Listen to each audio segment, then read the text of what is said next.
Just working with our company, you're going to get to work with a lot of bright individuals. Everyone is open and ready to help you, and definitely big on advocating for making sure that you succeed and reach your potential.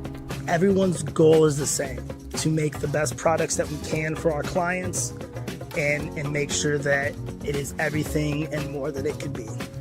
What's kept me here? Our culture. We're genuinely a very great group of people. Everyone's just always willing to lend a hand. When I have a suggestion or a concern and I voice it, leadership actually hears me. As a consultancy, every person has a role and has something to bring to the table. There's just a lot of opportunities here if you're up for the challenge. Jump on board, be part of the fun ride, because we're going places.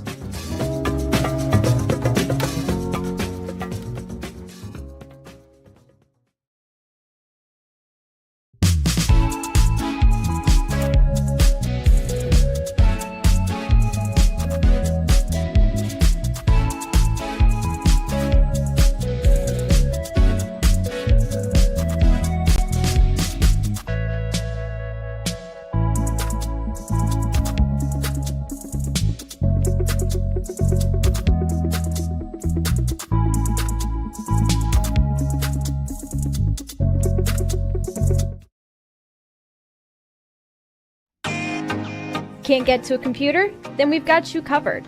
Just go to the IndianaSRN app and stay up to date with all of your favorite teams. You can watch live coverage or relive the experience with our on-demand service.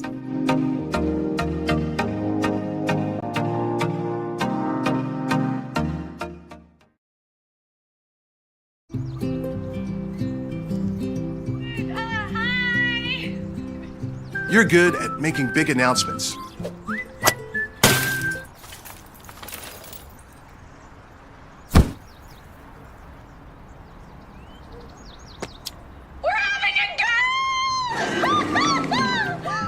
We're good at your insurance.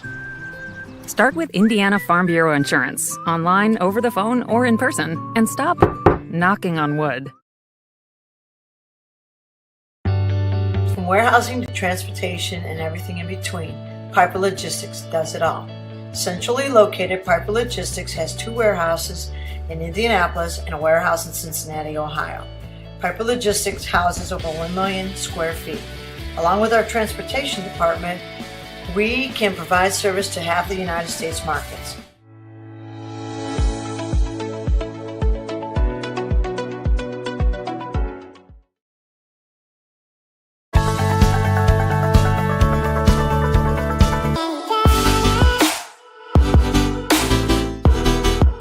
Aspen Creek Grill, we are a from-scratch concept with comfort fresh food. You can expect a world-class experience on a great budget. We've got incredible specials, great service. Today's dish that we're going to highlight is going to be our Aspen Blue Sirloin. It is, again, our premium Black Angus certified beef, and we top that with a blue cheese crust. Again, everything that we do here is made from scratch, and it's no different from our steaks. We hand cut all our steaks in-house. So our team back there is just an incredible team. Everything that they do, they take so much pride in. They put a little bit of themselves into everything that they do over here, especially since it is a made from scratch concept. We want everybody to come, visit us, enjoy some great food with some great service. Bring your friends, bring your family, come have some great food, have a great time with us with some of the best comfort scratch food.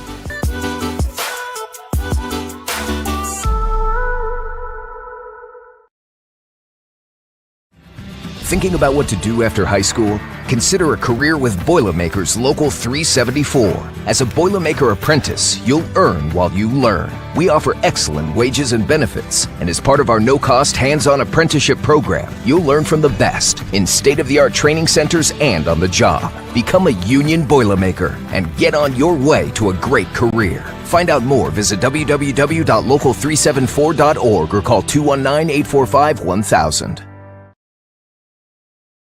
Bertner Electric Incorporated provides professional commercial electrical contractor services to Indianapolis and surrounding communities. Locally owned and operated for over 30 years, our knowledge and experience make us the perfect choice for all your commercial electrical contractor needs. Contact us today. Thanks to you.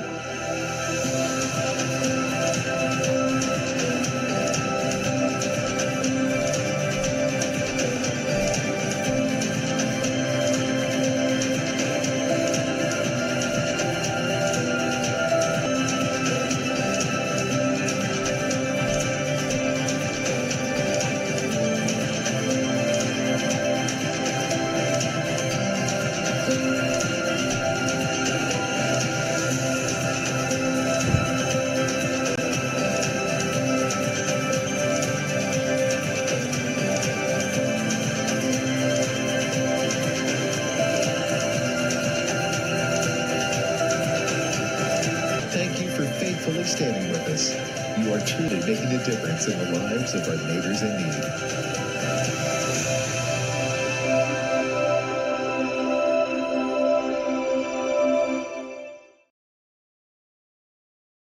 Can't make it to the game? We've got your back. Just go to www.IndianaSRN.org and tune in to all of the live action, or go to our on-demand service and relive your favorite moments.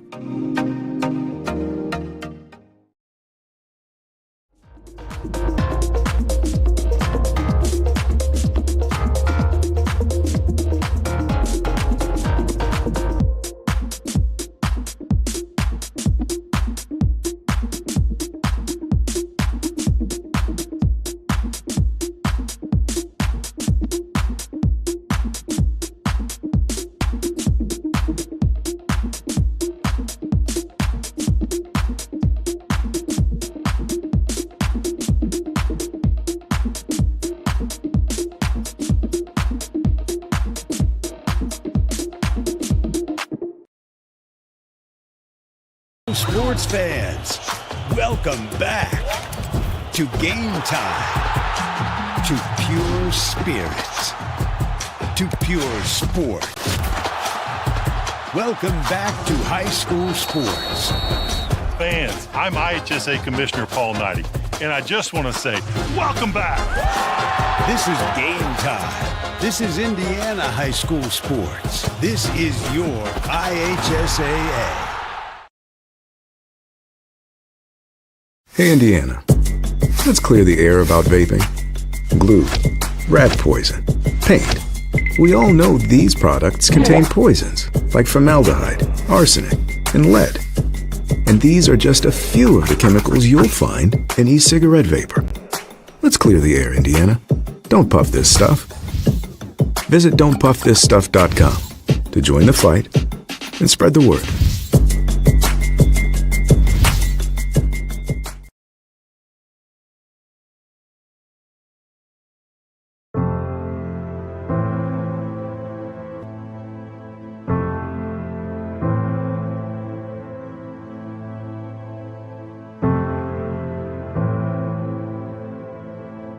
Calling officials cheaters or corrupt, it's not a game. Insulting referees, it's not a game. Threatening officials, it's not a game. Berating young umpires, learning the ropes, it's not a game. Violent language in the stands, it's not a game.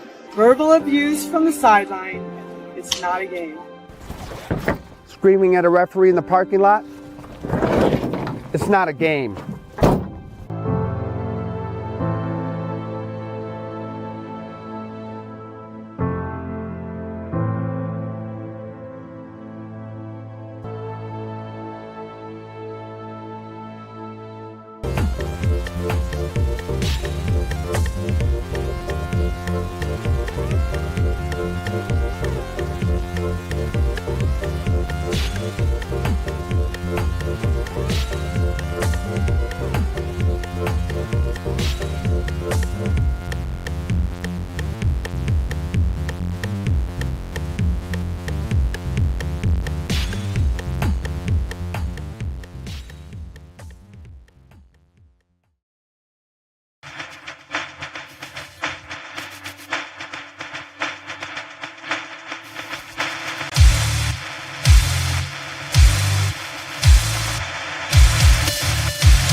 Good afternoon and welcome to Hulbert Arena on the campus of the Rose-Hulman Institute of Technology here in Terre Haute, Indiana, where this afternoon the Rose-Hulman Fighting Engineers take on the Bluffton Beavers in HCAC men's basketball action.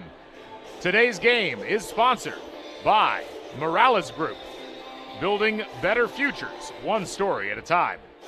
By Aspen Creek Grill, why go anywhere else for delicious food? By Burtner Electric, providing quality electrical services to Central Indiana. By Boilermaker Local 374, second to none in quality and performance. By Clean Slate, inspired innovation that moves businesses forward. By Piper Logistics, from warehousing to transportation and everything in between. And by the Heartland Collegiate Athletic Conference, watch the best Division III basketball on HCAC.TV, where you always have a front row seat.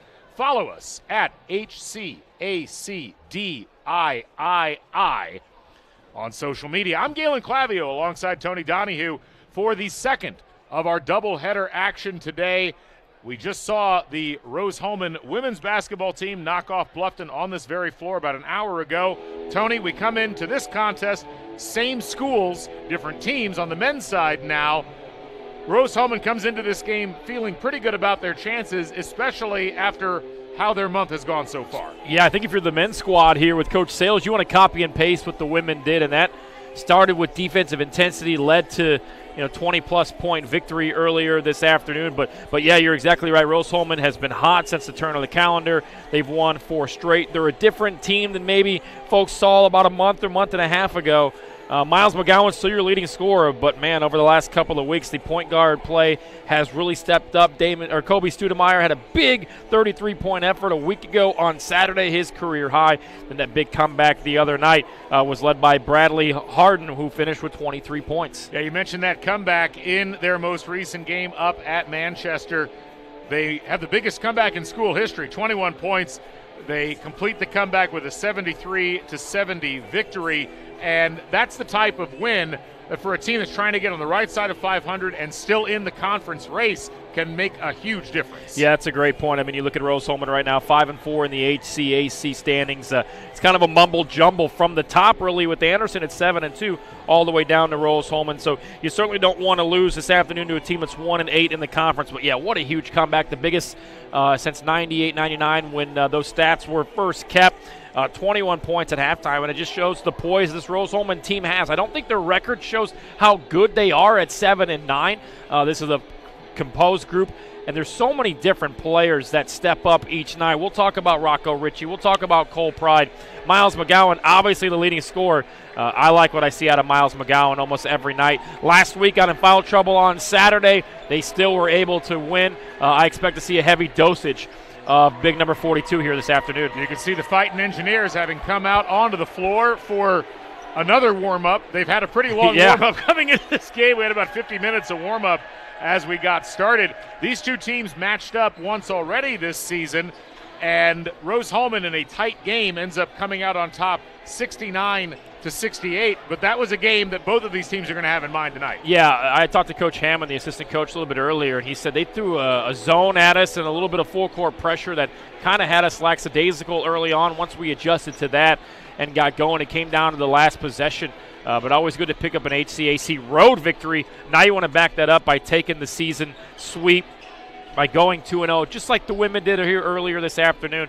I think you can do that with great guard play, breaking that pressure, getting into good sets. I think we're going to see Miles McGowan, as mentioned, go for a big game here this afternoon. Talking a little bit about Bluffton, 5-11 overall, 1-8 in conference, as you mentioned. They've been scoring fairly well, averaging about 71 points a game, but their shooting has not been ideal. 39% overall from the field and 32% from three. Yet, despite that, this is a team that's largely dominated by their guard play. Michael Stammen, a guy you're going to see quite a bit tonight, averaged about 11.5 points a game. Ian Snelling, another guard, the other player above double figures. Yeah, and you look at the starts that this Bluffton team has had. They're being outscored by over 104 points in the first half, and that means you're playing catch-up. That means you're forcing shots throughout the rest of the game. That means you're getting away from fundamentals.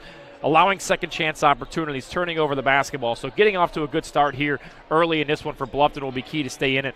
I think Rose-Hulman's fired up. They're a different team than when these two teams played about a month and a half ago. I think Rose-Hulman is certainly firing in the right direction, as we mentioned, winning 4 straight games, getting it done all over the court. They're going to knock down some threes. Last Saturday was I watched the game on Wednesday, but last Saturday was the hottest I've seen this team shoot towards the end of the first half. And we talk about momentum going into halftime and then bringing it out of the locker room. And Rose-Hulman over their last 4 games has done a great job of closing out that first half, taking that momentum in the locker room and then bottling it up into a victory in the second half.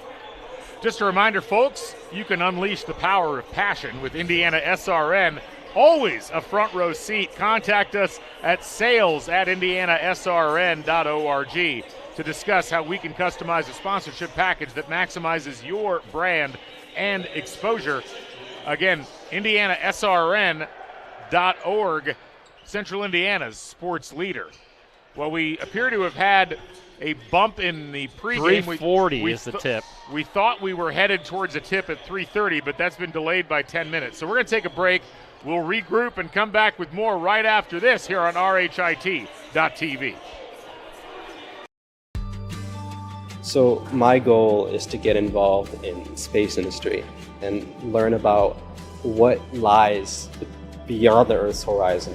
I came across Rose Rocketry. I saw, hey, they're doing some really cool stuff. They're building rockets. I really grew a lot being as part of the team.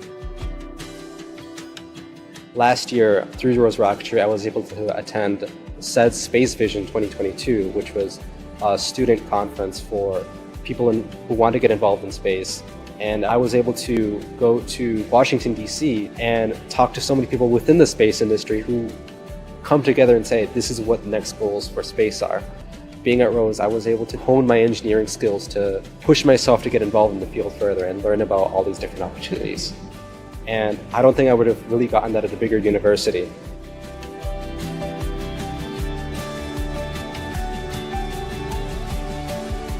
Doing a podcast together, which would be awesome because he's got some stories. If there is one thing wrong in your aircraft, you're gonna fail. Finding the right answer and trying again, that's really what dragged me to aerospace. This is a 3D printed airplane which I made over my freshman year at Rose-Hulman that can be radio controlled and flown. I saw other people making amazing stuff on 3D printers, and I thought if I combine that art of 3D printing with engineering, I could make something as complex as an airplane. So I got the idea as a sophomore in high school, and I just tried. I did it. I failed a couple times, but it all changed when I came to Rose-Hulman. I got in touch with Dr. Riley, who is an aerospace and ME professor, who really asked me great questions about the concepts of my design. So pursuing such project as a freshman, it just lets me feel amazing that I have still 3 years to do something much more complex than this, and it will lead me much further.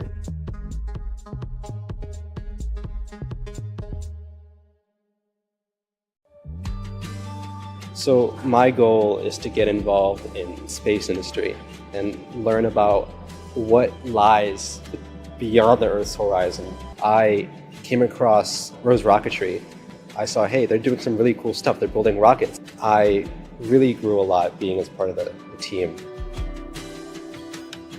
Last year, through Rose Rocketry, I was able to attend SED's Space Vision 2022, which was a student conference for people who want to get involved in space. And I was able to go to Washington, D.C. and talk to so many people within the space industry who come together and say, this is what the next goals for space are. Being at Rose, I was able to hone my engineering skills to push myself to get involved in the field further and learn about all these different opportunities. And I don't think I would have really gotten that at a bigger university.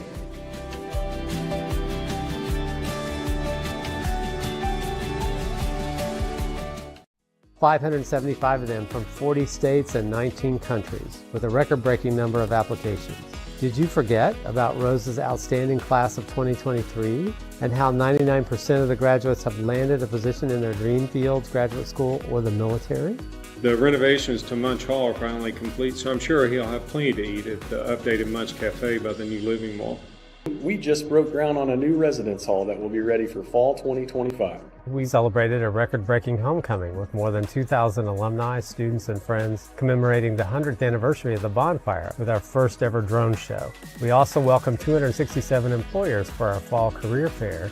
And perhaps the greatest gift of all, the Wall Street Journal named us to one of the top 20 best colleges in America, and U.S. News & World Report named us the #1 undergraduate engineering college. You can be a little old for a lot of things, but you're never too old or too far away for Rose-Hulman.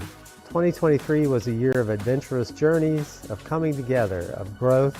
No matter how far away you roam this holiday season, you will never be truly alone as long as Rose is your home. Welcome back to Hulbert Arena in Terre Haute, Indiana. We're on the campus of the Rose-Hulman Institute of Technology. We are awaiting the start of men's basketball action later on, as Rose-Hulman will be taking on Bluffton. We've had a little bit of a delay. We had some mishaps in terms of destinations as far as the personnel that needed to be here, but we're on track. It's supposed to be starting here in about 8 minutes. So, Tony, as we think a little bit more about these two teams and what we're going to expect, I think the expectation coming in for Rose-Hulman is that they would be the favorite in this one.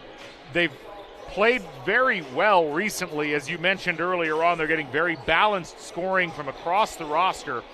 And it's one of those things with this team where they clearly have a system they've been trying to plug players into, and they're balancing a couple of veterans with some really young players that seem to have integrated fairly well over the last month. Yeah, to your first point, once you think you've seen it all on the basketball court, somebody ends up at the wrong destination and delays the game till 3:40. But no, you're exactly right. Look, this is a team that system-wise, and I think it works for the women's team as well. You're going to have a big center, a big body center. You have that with the ladies squad, and you have that with the men's team here with Miles McGowan. Miles McGowan is like playing against your grandfather in the driveway. Back to the basket, old school, back you down. Doesn't do anything he doesn't do anything flashy, but you'll hear me say spin cycle tonight because he uses that pivot foot, gets his defender in the air, and gets so many high percentage buckets right at the rim. I mean, there's a reason why he's shooting 57% from the floor. It's because he's getting his baskets within 3 to 4 feet. He's very crafty down low. And when they do double team him, it's nice to have a guy like Kobe Studemeyer who can knock down threes. He's shooting 40% from the field, 36% from downtown. Rocco Ritchie, 36% from downtown. They can beat you in a lot of different ways. They've grown together as a unit. We've seen it here over the last 2 months. Has Rose-Hulman and where they are right now as a basketball team. And keep your foot on the throttle, right? Like, this is a team across the way in Bluffton that they have a little bit of confidence coming here going, yeah, we did lose to you, but we look at we're 1-8 in conference. We had you down to the wire at home. They're looking for a matter of revenge here. As far as Rose-Hulman goes, don't have a letdown game. Stay on top of what you do best. That's getting inside out. That's working the basketball through Miles McGowan. And also defending and not allowing second chance opportunities. And you could say this, Galen, in every aspect of basketball. Don't turn the basketball over and don't allow your opposition to get second chance opportunities. Those are always going to be keys in any basketball game, but especially here this afternoon. Both of these programs really kind of starting fresh over the course of the last couple of years. Of course, Nick Sales, the head coach for Rose-Hulman in his second season. Pretty successful start so far, 24-20 overall. Seth Clark in his first season on the sidelines for Bluffton. But, of course, before that, he was at Manchester. And so he's got a lot of experience in this conference, was 5-11, or is 5-11 in this first year. But trying to build up that system, it takes some time transition-wise as you get that put into place. Yeah, you get a good look at Coach Sales right there. This is a team last year that went to that Final Four, the HCAC tournament. They played it up in Manchester, won a game, and got to the final. Ran into a buzzsaw in Anderson, but this is the Rose-Hulman team. That experience was so valuable, coming together as a unit, playing in a tournament that can be difficult to win, let alone get to that Final Four, let alone get to the championship game.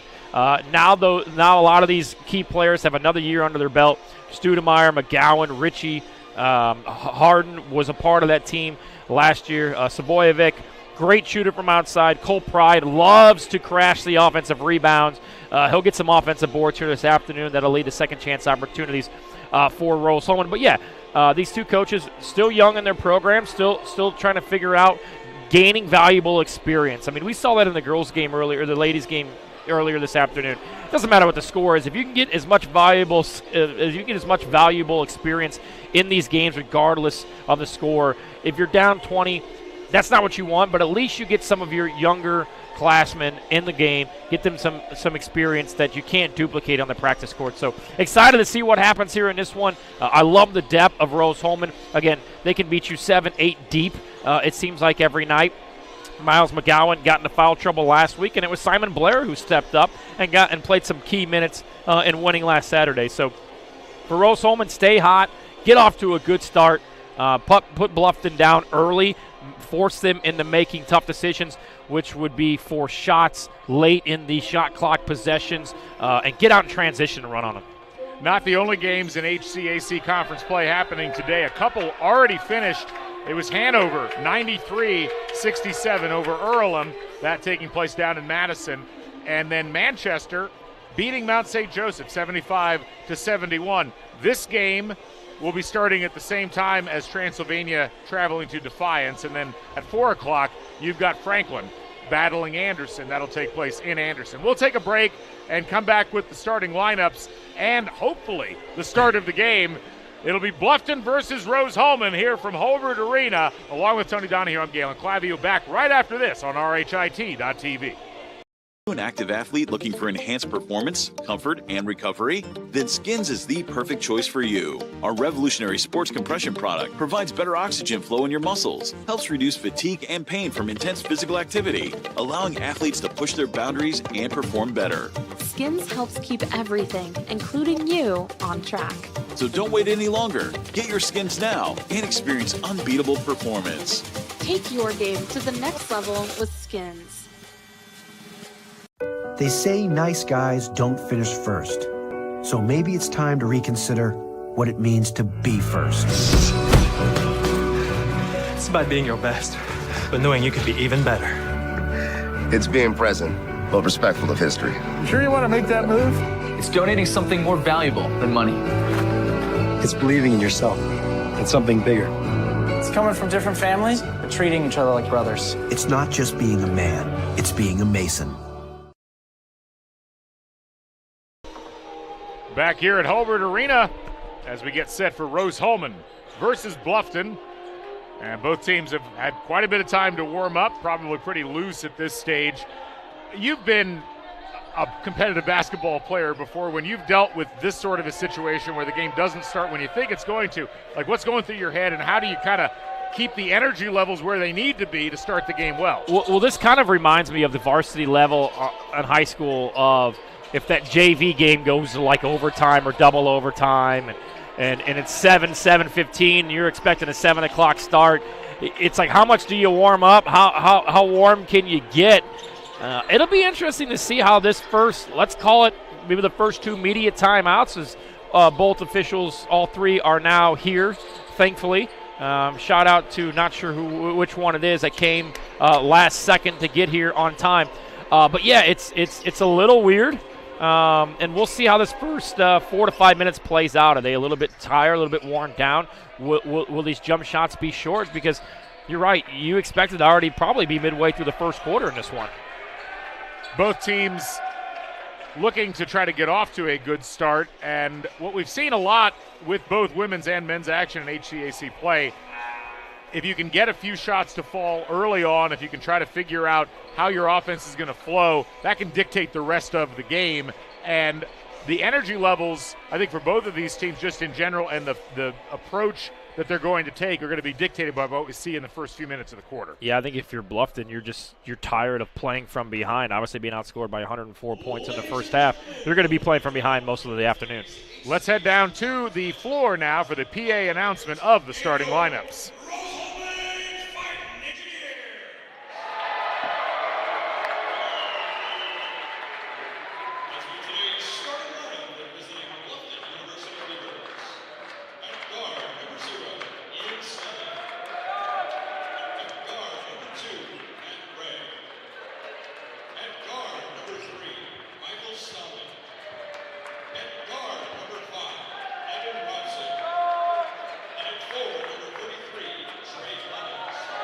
And now look at the starting lineup for your Rose-Hulman Fighting Engineers. At guard with our ensemble from Tuxedo, Indiana, number 2, Toby Studemeyer. At guard assist receiver from Alexandria, Virginia, number 3, Bradley Harden. At guard assistant freshman from Mount Horeb, Wisconsin, number 11, Rocco Ritchie. At forward, assistant freshman from Austin, Indiana, number 23, Cole Pride. And at forward, assistant junior from Indianapolis, Indiana, number 42, Miles McGowan. Coaching the Fight Engineers today is head coach Nick Sayles. Getting ready to start this contest, both teams taking the floor. Just a reminder, folks, at Officially Human, our mission is to restore respect to game officials and recognize them as authorities on the fields and courts. Thanks to our officials. Without them, we don't play. We almost didn't. Sportsmanship is everyone's job. Little delay here as one of the officials went to the wrong school. So shout out to the backup official that got here in time to push this game slightly back. But here we go. Beautiful Saturday afternoon inside. Not that great outside. But excited to see what Rose-Hulman can do. They've been hot. Kobe Studemeyer, 33 points last Saturday. They were led in that comeback, as you mentioned, on Wednesday by Bradley Harden. And let's see what the Fighting Engineers can do here. Clemens and Pride get a jump, and the tip is controlled by Rose-Hulman as Rocco Ritchie brings that in and hits it over to Bradley Harden to get things started. Rose-Hulman going to feel out this defense initially. Yeah, Bluffton coming out in the man-to-man. We'll see if they change into that zone that worked well in the first contest of the year between these two teams. Poked away, but retained. Now the shot by Studemeyer. Rattles out, no. Now Bluffton quickly the other way. Robson. Out to Clemens. Beavers content to cycle it around the outside. Will be interesting to watch how these two teams decide to play from a tempo perspective. Yeah, sometimes Bluffton likes to slow it down and work inside out just like Rose-Hulman does. Great defense there by Miles McGowan, just better offense as the first bucket of the game goes for Bluffton. Trey Clemens, the senior, with the first 2 points of the game. And now Rose-Hulman looking for their first 2. Down low, layup, and good. Nice job on the finish by Miles McGowan. Yeah, McGowan with the seal. Great pass, kept the ball high. Used that power dribble off the window. First 2 points of the afternoon for Miles McGowan. A guy I expect to have a pretty big afternoon here. Snelling dribbling against some pressure. He'll toss it back out to Clemens. He'll fake the handoff. And this is going to be the matchup that we talk about throughout the afternoon. Nearly a travel, but it's going to be retained. 3 seconds left on the shot clock. Now here's Ray moving left, pass off, shot clock goes, and that shot off of everything, dribbles out of bounds. It'll be Rose-Hulman basketball. Great defensive stance there by Rose-Hulman. Started down low with Miles McGowan. Got Clemens uncomfortable, too deep. He had to dish it back out. They swung it across and had to shoot one up at the horn before the shot clock violation. So a great defensive stop there by Rose-Hulman here early. Harden. Now McGowan will kick it back out to Studemeyer. McGowan, turnaround, misses everything, and he'll be picked out of the air by Snelling. Yeah, great look. He's going to be able to get those looks all night because he has the size advantage. He's just going to have to take advantage of those. Snelling trying to penetrate. Now kick it off to Stammen. Here's Clemens. Nice spin move. Acrobatic layup and in. Yeah, Clemens, I think, has carried the basketball in the last 2 possessions. He's brought the hand from below the basketball to the top on his dribble. That's a travel in most places. And here's this rim that I don't like. Too many baskets spinning off on this side. Unfortunate there for Studemeyer. Yeah, Studemeyer falls victim to that. Now a 3 the other way. No, and the rebound going to be pulled down by Harden. Harden, the 3-time letter winner, into the corner. Fake by Ritchie. And now McGowan in the high post. Back to Ritchie for 3. No. But McGowan able to grab that offensive board. pressured, looked like perhaps some contact there, but no whistle. Yeah, getting physical here early. The officials letting them play through the contact. McGowan had a good look, gave it up, and great defense here by Studemeyer to stand up the guard. All the way in, Studemeyer lays it up. And Studemeyer said, you're going to have to run through me or go around me. He elected to go around him. Studemeyer gets the steal and the layup. So all tied up at 4. And now here's Stammen. Now baseline dribble by Clemens, being defended well, and he misses everything. Pressured by Miles McGowan. Here come the Engineers the other way. McGowan must feel like he's guarding himself. 3 on the way, rattles out, no. Because Clemens has the same old school post moves, put him in a spin cycle, use that pivot foot, use the pump fake to get your defender in the air. This is going to be a fun matchup to watch here throughout this contest. Bluffton alternating between being deliberate and forcing the action. Now kicking it back out is Matt Ray going to dribble against Studemeyer into the corner. Doesn't seem to be a lot of offensive set here for Bluffton. As I say that, they get the layup, but it seems like it takes 10 to 12 seconds for them to get into their offensive set. Still early on in this one. 6-4, Bluffton leading. There's Ritchie. Rocco Ritchie pulls up from 3 off the back of the iron. No, pulled down by Pride, and he'll kick it back out for another go. Great job there by Pride for the second chance opportunity here for Rose-Hulman. McGowan. Now the shot by Harden. Can't get that one to fall. Now picked back up by McGowan. Pardon me, that was Rocco Ritchie, and a foul going to be called. Great job here crashing the boards for Rose-Hulman offensively. 0 for 4 to start from downtown. Once they see one go in, though, I think we'll see Rose-Hulman get hot. 6-4, we're at the under 16. We'll take a break and come back with more here on RHIT.TV. So I started working on Babcock Ranch 16 years ago. We designed a sustainable community that is also storm resilient, and also it has a ton of flood control associated with it. It has 75 megawatt solar facilities on site, which will cover the entire 18,000 acre community. In September of 2022, we had Hurricane Ian. We had 150 miles an hour sustained winds for about 10 hours and 21 inches of rain. Babcock really had little to no damage at all. We were the only place in a 2-county area that had any electric or any available drinking water that did not need to be boiled. And Rose really prepares you to go out, think outside the box, and problem solve. And I think for any major at Rose-Hulman, that's what you're getting. You have the ability to go out and create something new and innovate and change the way that we live as humans today.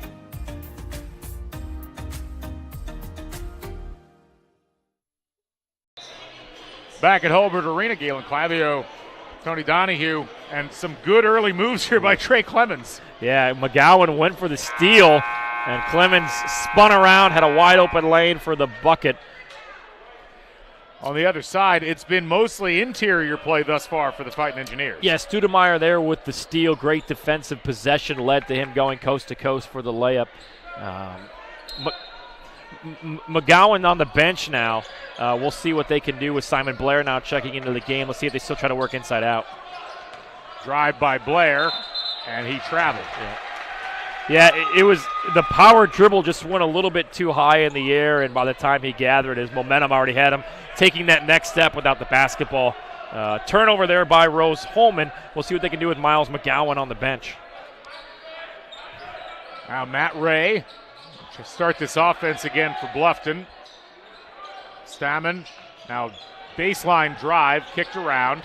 A lot of cycling of the basketball thus far for Bluffton. It's worked for them. Here's a drive straight down the lane. That layup missed, and coming out of there is Ritchie. Jenny, great job getting a hand in there to block that one away. He just checked into the basketball game. Great job defensively there to get a hand up, contest that layup, block it away.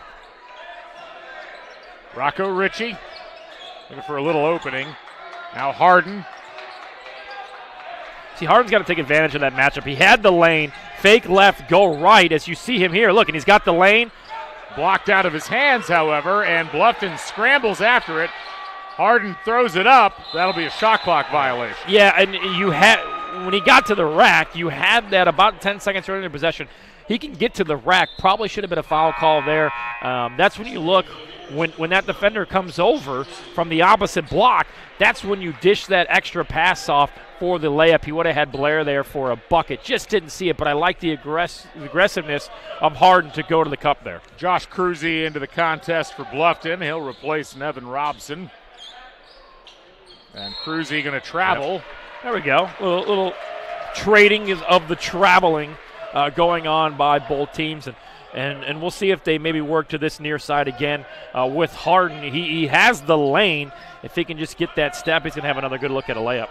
Not a pretty start offensively for Rose-Hulman. So far 2 for 10 from the field. Shot by Ritchie, though. That'll go. Yeah, and if you notice there, Bluffton came out with a little bit of a zone pressure there. And backdoor cut to the corner, leads to the 3, and they're on the board for the first time from downtown. Almost knocked away by Harden, but it's retrieved by Stammen. And now Bluffton back into their offensive set. Stammen dribbling, now kicks it back out to Clemens for 3. And that bounces out, no. So both teams going with a little bit of zone pressure here. We'll see if Rose-Hulman can take advantage of it. Nice closeout there by Blair, and he's hacked down low. Good position by Blair, and a good job sighting him down low. Nowhere close to the bonus thus far. Yeah, I think both teams doing a great job of defending without fouling. Let's take a look back at that three-pointer. And again, he just ran the baseline to break that zone and got an open look. And Bluffton's, when they come out in that zone, you're going to get good looks from downtown. Well, baseline out of bounds play as we see Janigas off glass, can't get it to fall, and the rebound pulled out of there by Sumner. Yeah, you want to see that move from the other end. Wild 3 attempt there by Cruzy, and it goes in. Yeah, he can fire him. He'll shoot him from downtown. We saw it right there. He puts it in. He's shooting 55% from the field. He's 5 of 9 from downtown. 3 coming the other direction. And then Rose-Hulman with the quick answer. After a cold start, both teams starting to find the range. Now another 3 by Cruzy. That one's off the mark. Picked out of the air by Sumner. And Rose-Hulman's last 6 points coming beyond the three-point line. Sumner kept the pivot foot but couldn't get the shot close to the rim. Yeah, great defense there by Simon Blair to stay on the ground, stay disciplined, keep your hands straight up. Don't move your hands down for the block. That's when the officials are going to call a foul. Now Janigas trying to get rooted in there and can't get that shot off glass. Here come the Beavers. Yeah, you might want to see him kind of kick that one back out to reset. You still have plenty of time left on the shot clock. Kind of forced that there. Thought he had a better look than what he had. Supremely unwise pass by Bluffton leads to a turnover. And now Rose-Hulman going to run some offense. Yeah, a little bit of a trap zone here. As you see, there's the trap. And what Bluffton wants to do is they want to use that out-of-bounds line as almost a third defender when it comes to the trap. And it's causing a little bit of chaos here as Rose-Hulman turns over the basketball. Josh Cruzy, all energy since he's come into the contest. He forces that turnover, and that will lead to a timeout. We'll see this replay as we head to the break. The score is 10-9. Rose-Hulman leads. Back after this. Transition.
Back here at Hulbert Arena.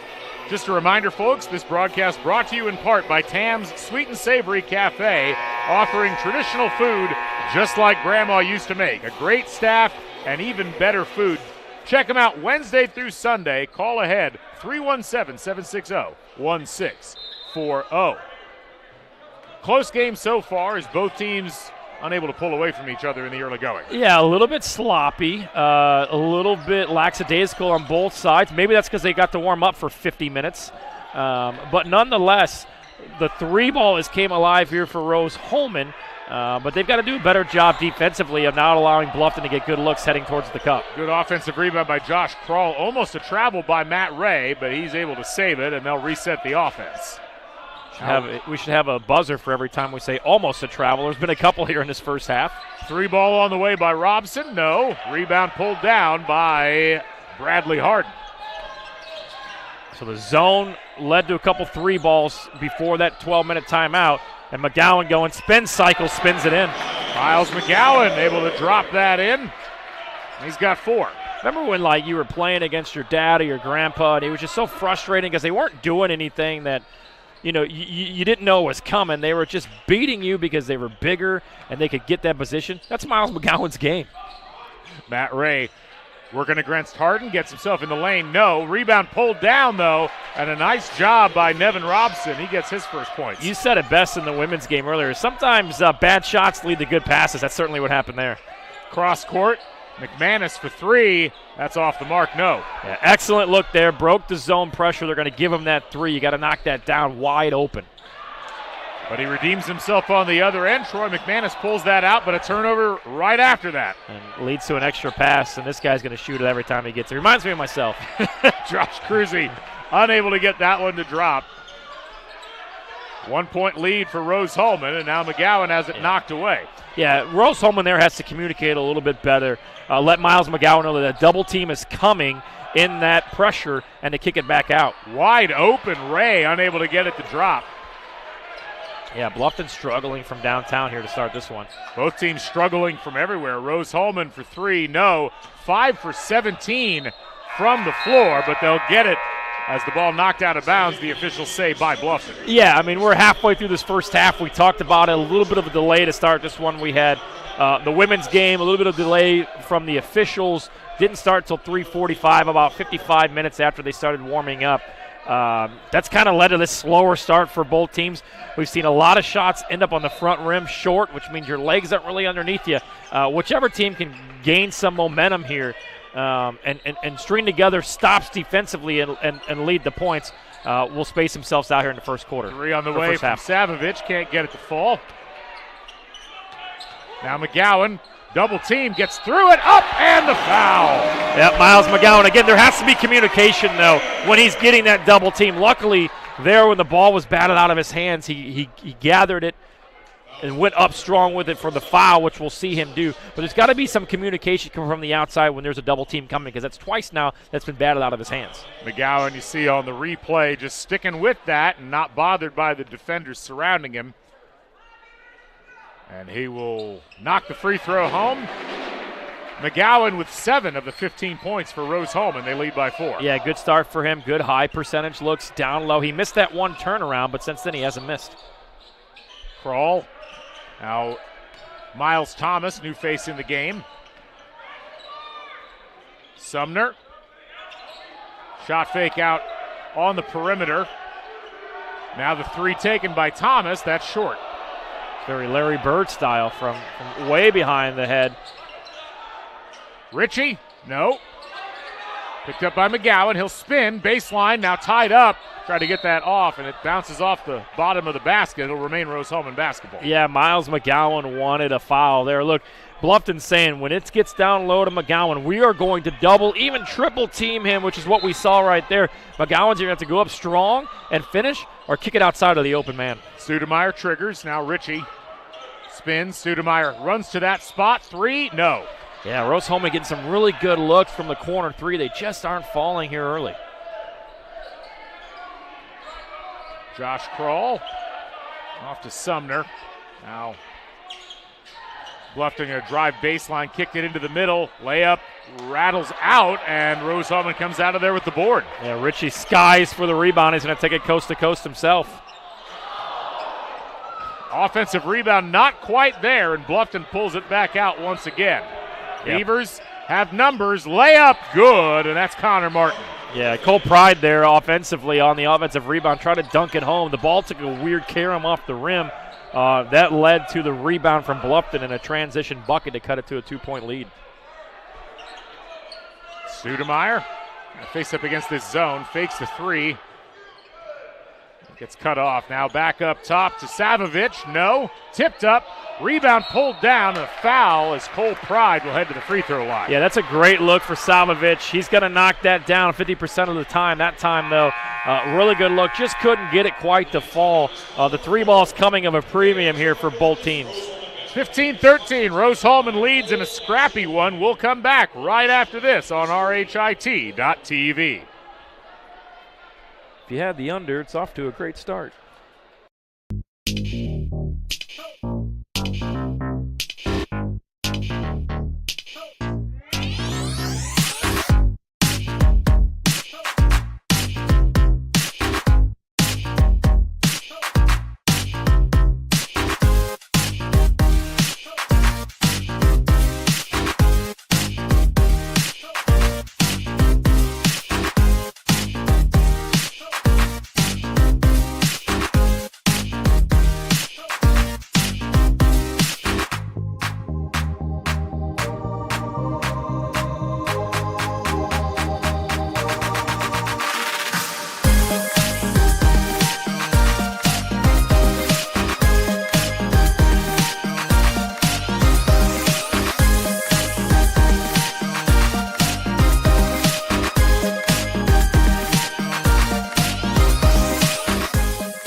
Back here at Hulbert Arena, if you know Bradley Harden, you know you got to fear the stash. They got the signs out for him in this one. Yeah, you can't shave it now if they're going to bring signs for you. Great crowd here this afternoon at Rose-Hulman.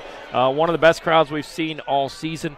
The student population has came out. We see the baseball team here in front of us. They were all fed. We were fed.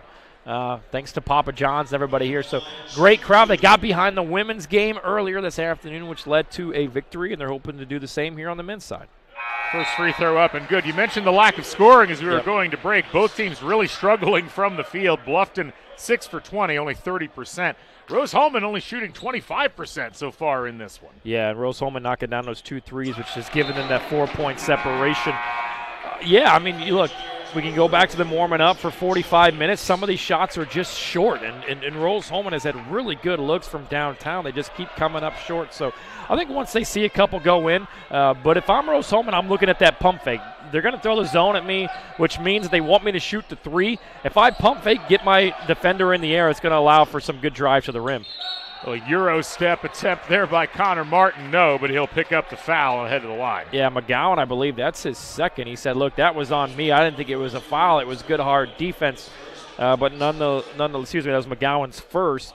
Nonetheless, sends Bluffton to the free throw line. These teams are a combined 3 for 23 from beyond the arc. And Bluffton misses their first free throw attempt as Martin has that rim out. Yeah, 2 of those on the side of Rose-Hulman and that 1-3 ball earlier in this first half for Bluffton. Points are of a premium in this one to start. Harden looking to break the ice from outside. And a foul going to be called, a little over-aggressive there by Miles Thomas. Yeah, saw the opportunity, was just a split second too late getting into that passing lane. Makes contact with Studemeyer. That's the fifth team foul team foul for Bluffton. Only one so far on Rose-Hulman. I appreciate the officials letting them play thus far. Yeah, we talked about that earlier in this half. They're doing a great job of defending without fouling. You don't want to allow Bluffton to get to the free throw line and take advantage. So great job here defensively so far by Rose-Hulman. Little two-man between Ritchie and McGowan, but they'll cycle it out. 4 seconds left on the shot clock. Now they'll try to drop it into Jenigas, and instead they drop it out of bounds. Yeah, had the look. A little bit rushed there with just 3 seconds on the shot clock, but McGowan put a little bit too much behind it, leads to the turnover.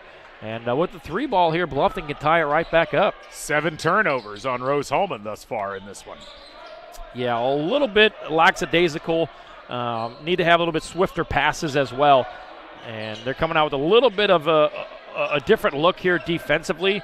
Kind of like a zone/man, a lot of switching going on. A lot of sagging as well. Here's the drive. Now kick down to Connor Martin, hook shot off the back of the iron. Yeah, great job there by McGowan defending without fouling, sticking the hand up, making that a tougher shot. He's going to step himself right into an easy bucket here, but he spins it off the rim. 16-footer out, no. Here's Kroll the other way, and that's going to be stolen by McGowan. Harden. Now McGowan.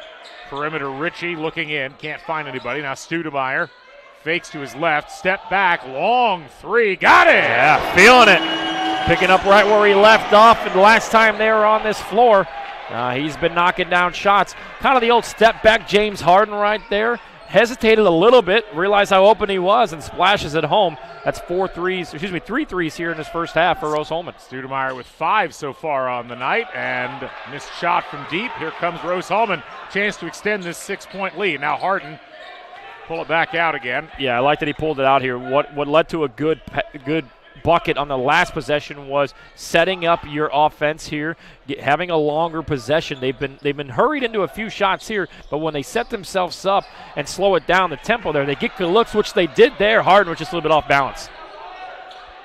Now Bluffton trying to get themselves a little closer on the score He's out of sheet. bounds. Shot, no.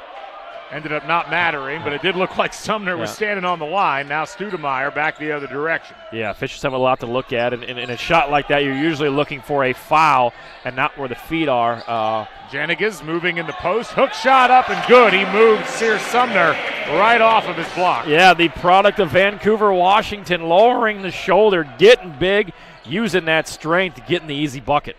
Stammen all the way down low, but has to kick it back out. Now cycled back around. Bluffton looking for an opportunity. Shot up, good, and the foul, Miles Thomas. Yeah, great opportunity there. Uses the body, and then with the scoop shot, finishes the bucket, earns himself a chance for the and one. And what Bluffton's done here, they were down 8 just now, which is the largest of the afternoon, but they've had an answer each time Rose-Hulman has tried to run away. Breaks a 2.5-minute scoreless streak for the Beavers. And heading to the free throw line, it'll be Miles Thomas. Got just 2 points so far on the evening. And he can't get that to fall, but picked out of the air by Josh Cruzy. Yeah, this is going to be a very important 4:45 for both teams. Can Rose-Hulman stretch this lead going into halftime, or can Bluffton win this last 4.5 and take some momentum into the locker room? Clemens with some wild dribbling, but he maintains possession. Now Snelling, bad court spacing on this side. Now time almost out, fired into the air, and they beat the shot clock, but it's knocked out of bounds. And that'll be Rose-Hulman basketball. Yeah, and it was a close 50-50 ball going out of bounds there, and I think the refs decided, hey, we're going to give the ball to Rose-Hulman instead of calling a foul for being aggressive towards the basket, going for that loose ball, and that's going to put Thomas on the bench after committing that foul. So Rose-Hulman, 6-point lead, looking to build on it. Neither team has particularly pleased with their offensive output thus far. Shot, no. Rebound, pulled down by Pride. Now he'll kick it out to Ritchie for 3. That rattles out. Yeah, and Ian Snelling comes the other way. Pride's done a great job of attacking the offensive boards and allowing second chance opportunities for Rose-Hulman. 3, no, and a jump ball going to be called. That was a bit fast. But that possession will remain with Bluffton. I know that you've read the Officially Human again, but yeah, there was he kind of came in crashing down.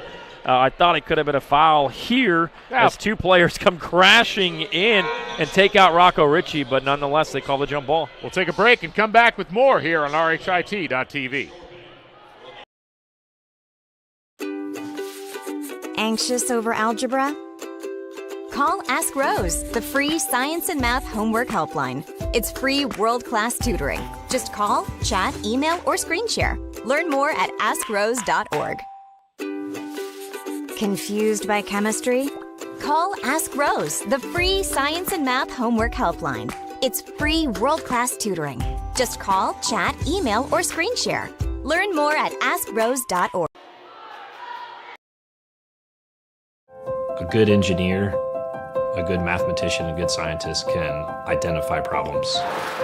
But in order to be a great scientist or engineer, you've got to have curiosity and you've got to have creativity, and that's what's going to set you apart.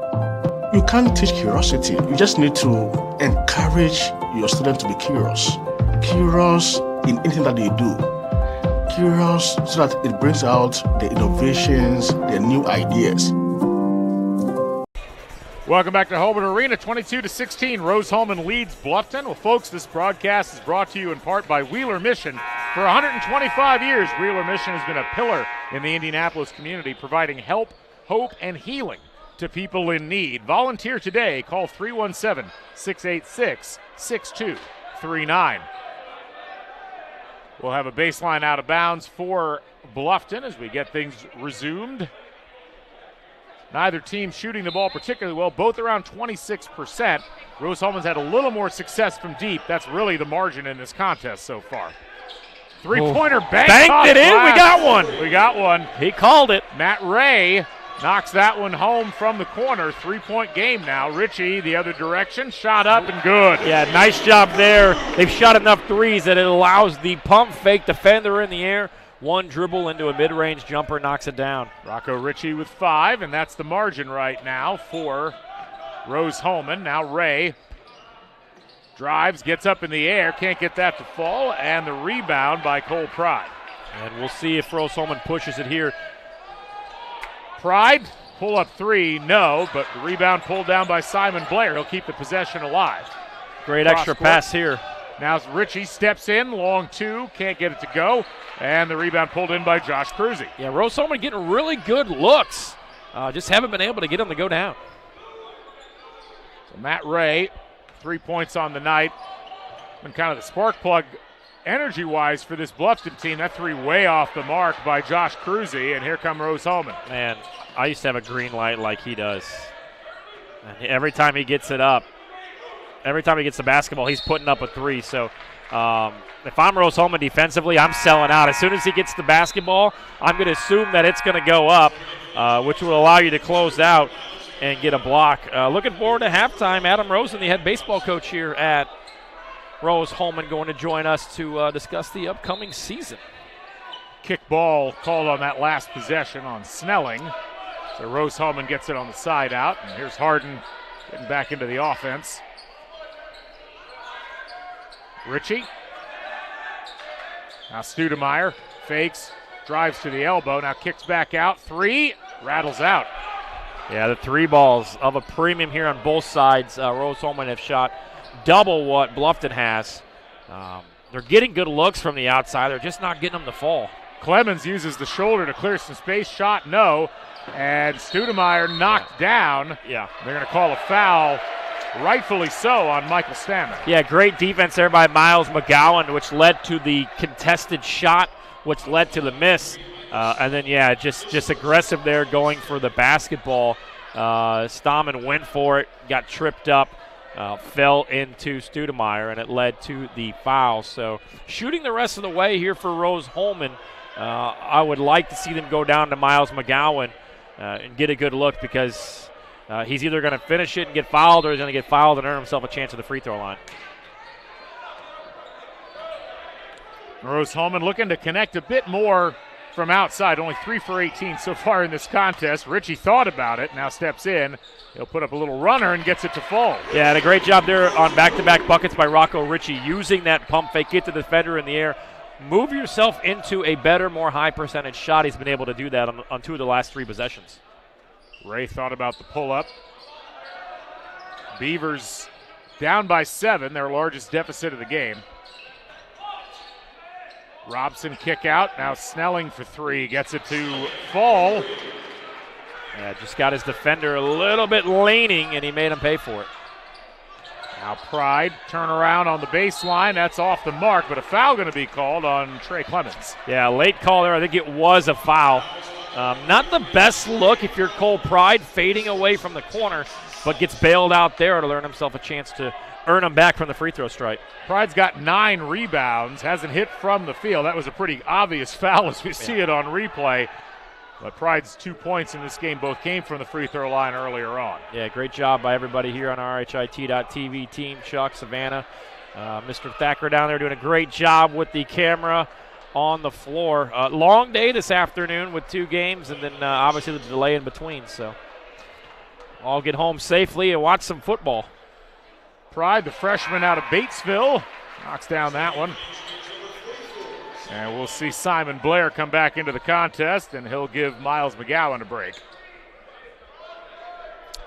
Rose-Hulman's led by as many as 8. It seems like every time they've gotten it above 5 or 6 points, maybe even 3 possessions, Bluffton has had an answer here. They're up 6. Let's see which team will take that momentum into the locker room with Miles McGowan now on the bench for Rose-Hulman. Snelling moving left. Now the nice drop off, and that one's blocked out of bounds, but a foul going to be called. So that'll be 2 free throws coming for Trey Clemens. Yeah, Bluffton taking advantage at the rack with Miles McGowan on the bench. That looked clean. Might have got him with the body. We'll see here. Yeah, might have got him with the body. Don't think he was going to convert that layup either way. Clemens, the senior, gets that one to bounce off the back of the rim and drop in. Shooter's roll there. He'll get a chance to cut this lead to 4. Yeah, if I'm Rose-Hulman here, I want to get into a set here with get a shot off with about 48, 45 seconds. Maybe play a little 2-for-1 action here to end the half. Bluffton going to try to extend the defense a bit as they look to potentially trap. Now Ritchie.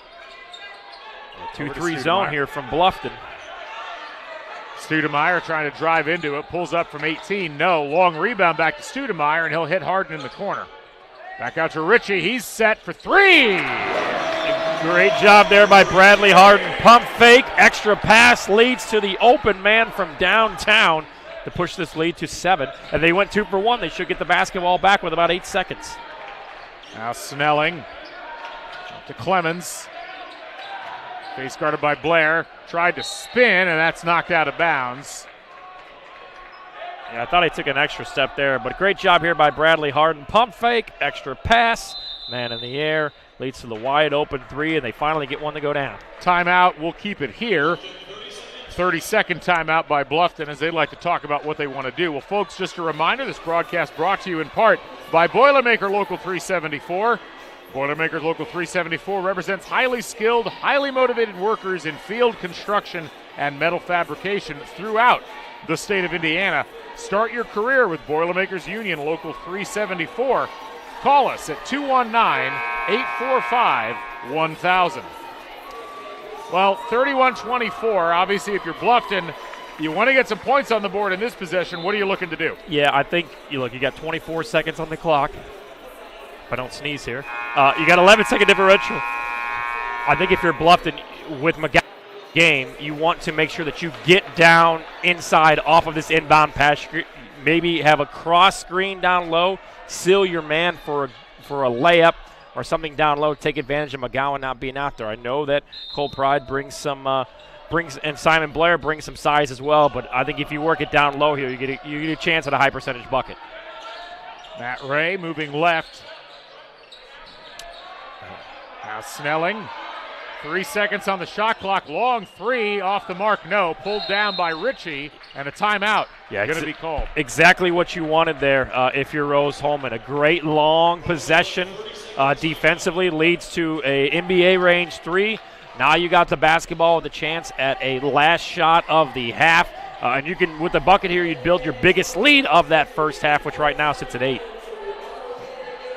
Rose-Hulman, 31 points so far in this contest on 33 possessions. They've been a bit more efficient than Bluffton so far. Bluffton really with scoring spread out across the entire roster.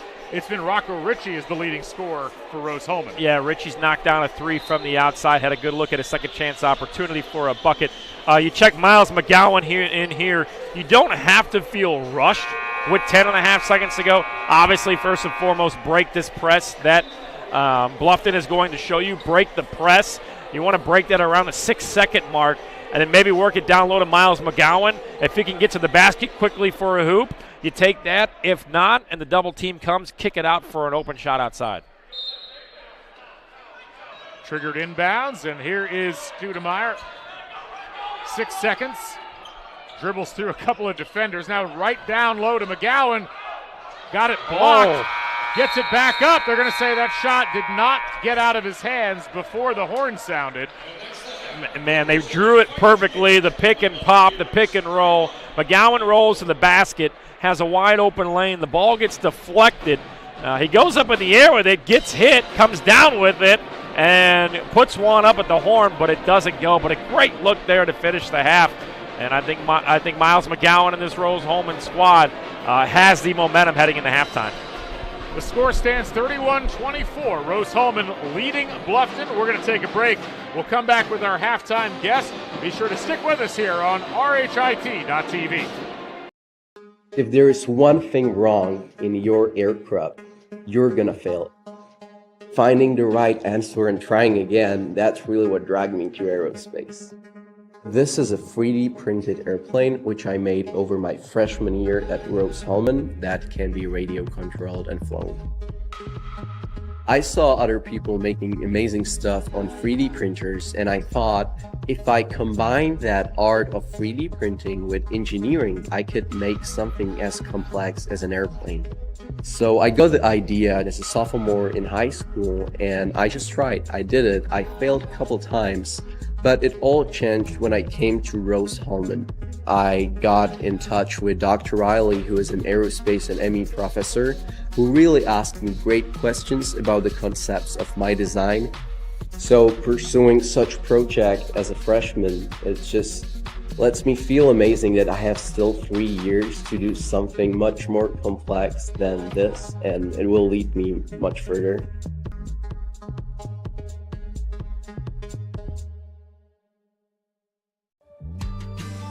So my goal is to get involved in space industry and learn about what lies beyond the Earth's horizon.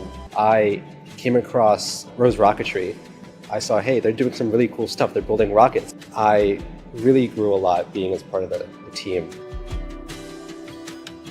Last year, through Rose Rocketry, I was able to attend SED Space Vision 2022, which was a student conference for people who want to get involved in space.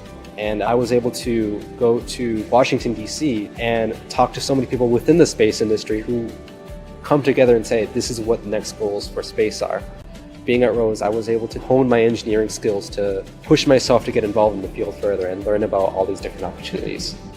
And I don't think I would have really gotten that at a bigger university.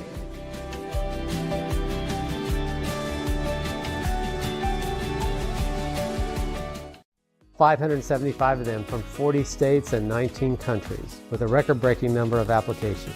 Did you forget about Rose's outstanding class of 2023 and how 99% of the graduates have landed a position in their dream fields, graduate school, or the military? The renovations to Munch Hall are finally complete, so I'm sure he'll have plenty to eat at the updated Munch Cafe by the new living mall. We just broke ground on a new residence hall that will be ready for fall 2025. We celebrated a record-breaking homecoming with more than 2,000 alumni, students, and friends commemorating the 100th anniversary of the bonfire with our first ever drone show. We also welcomed 267 employers for our fall career fair. And perhaps the greatest gift of all, the Wall Street Journal named us to one of the top 20 best colleges in America, and U.S. News & World Report named us the #1 undergraduate engineering college. You can be a little old for a lot of things, but you're never too old or too far away for Rose-Hulman. 2023 was a year of adventurous journeys, of coming together, of growth. No matter how far away you roam this holiday season, you will never be truly alone as long as Rose is your home. Welcome back to Hulbert Arena. Galen Clavio here, and happy to be joined by head baseball coach for Rose-Hulman, Adam Rosen. Coach, thanks for joining us. How you doing today? I'm doing great, Galen. Appreciate you having me on. And like I said before, I appreciate what you guys do for our department. We always enjoy watching the broadcast. You guys do a great job, so appreciate it. Thank you. We really appreciate you watching, and it's always great coming out and covering great athletics here at Rose-Hulman. So baseball right around the corner. Practice, as you told me before we started, actually starts tomorrow. How excited are you to get this season underway? We're very excited. It's hard to believe we start tomorrow. I was walking over here. You look at the football field, it's covered in snow, and tomorrow's our first day of baseball practice. But kind of part of playing baseball in Indiana, you get used to it. We're fortunate to have a great facility here, our sports and recreation center, so we can get really good work in. But guys are excited. They've worked really hard this offseason, so we're excited to finally kind of get it going together. Obviously, the season starts in a few weeks, so what are you looking for as you get practice started? What are the most important things for you and your program to try to get instilled before you get things going? Yeah, you want to get guys in rhythm. Obviously, you start kind of with the fundamentals and you work towards opening day, but you want to get your hitter swings in rhythm, used to facing live pitching, and then the biggest thing in the preseason is building your pitching staff up to prepare them to start the year, similar to like Major League Baseball with spring training, how you start them slow and kind of work them up to opening day. So that's very detailed and structured, and just making sure we're keeping guys healthy and ready to go once we start the season. You're entering your third year here as the head baseball coach. You've laid a nice foundation these first couple of years. So what would you like to see ideally in terms of the next steps for the program? Yeah, just continuing to build. I thought we had a really young roster last year, so we played a lot of freshmen and sophomores. They got a lot of experience, so this year more experience, more of a veteran team. I like our senior class, so just continuing to build that competitive depth within our program and just continuing to raise expectations of what we want to be in terms of competing to win conference championships, competing at a regional and national level. And I thought we took a good step towards that last year with the schedule that we played, and I hope this year that's going to pay off just with more of an expectation of being able to play with anybody in the country. Speaking of the schedule, what's coming up on the schedule? What should we be looking at? What do the early games look like, and where should fans kind of be focusing their interest? Yeah, we always start with our Southern trip, which this year we start with a 3-game series against Emory University in Atlanta, who's always a top program in Division III. Then from there we go to Florida for 5 additional games, so get some good weather down in the sunshine. And then we play a good non-conference, play Webster out of St. Louis, WashU out of St. Louis, so those are usually top 25 caliber programs. And then our conference is going to be really good this year. This is my 3rd year as the head coach here, and I think the league's going to be the best this year it's been in the 3 years. It's just old, it's talented, so yeah, the Heartland Conference this year is going to be very challenging, and we're excited to compete and hopefully have a good conference season. Player-wise, who's your leadership this year? Like, who are you looking to make the big difference and kind of make sure this team is headed in the right direction? Yeah, I appreciate you asking. We've got really good leadership. We have a good senior class. The 2 guys that were captains for us last year as juniors, Dalton Busboom and then Coulter Couillard-Rodak, are back as second-year captains as seniors this year. But we have 9 seniors overall, and all those guys have different leadership qualities, so I think Dalton and Coulter being second-year captains do a great job, but we have a lot of guys that support them that provide good leadership for our team. Well, everybody's looking forward to the season. It should be another great step moving forward in your tenure here, and we wish you the best of luck as you get things started here in a few weeks. Well, I really appreciate it. Appreciate you again for having me on, and appreciate what you guys do for us. Absolutely. Thank you so much. We'll be back after this. We'll talk about some of the statistics from the first half and get you ready for the second half of play here as Rose-Hulman takes on Bluffton. Back after this on RHIT.TV. If there is one thing wrong in your aircraft, you're gonna fail. Finding the right answer and trying again, that's really what dragged me to aerospace. This is a 3D printed airplane which I made over my freshman year at Rose-Hulman that can be radio controlled and flown. I saw other people making amazing stuff on 3D printers, and I thought if I combine that art of 3D printing with engineering, I could make something as complex as an airplane. So I got the idea as a sophomore in high school, and I just tried. I did it. I failed a couple times, but it all changed when I came to Rose-Hulman. I got in touch with Dr. Riley, who is an aerospace and ME professor, who really asked me great questions about the concepts of my design. So pursuing such project as a freshman, it just lets me feel amazing that I have still 3 years to do something much more complex than this, and it will lead me much further.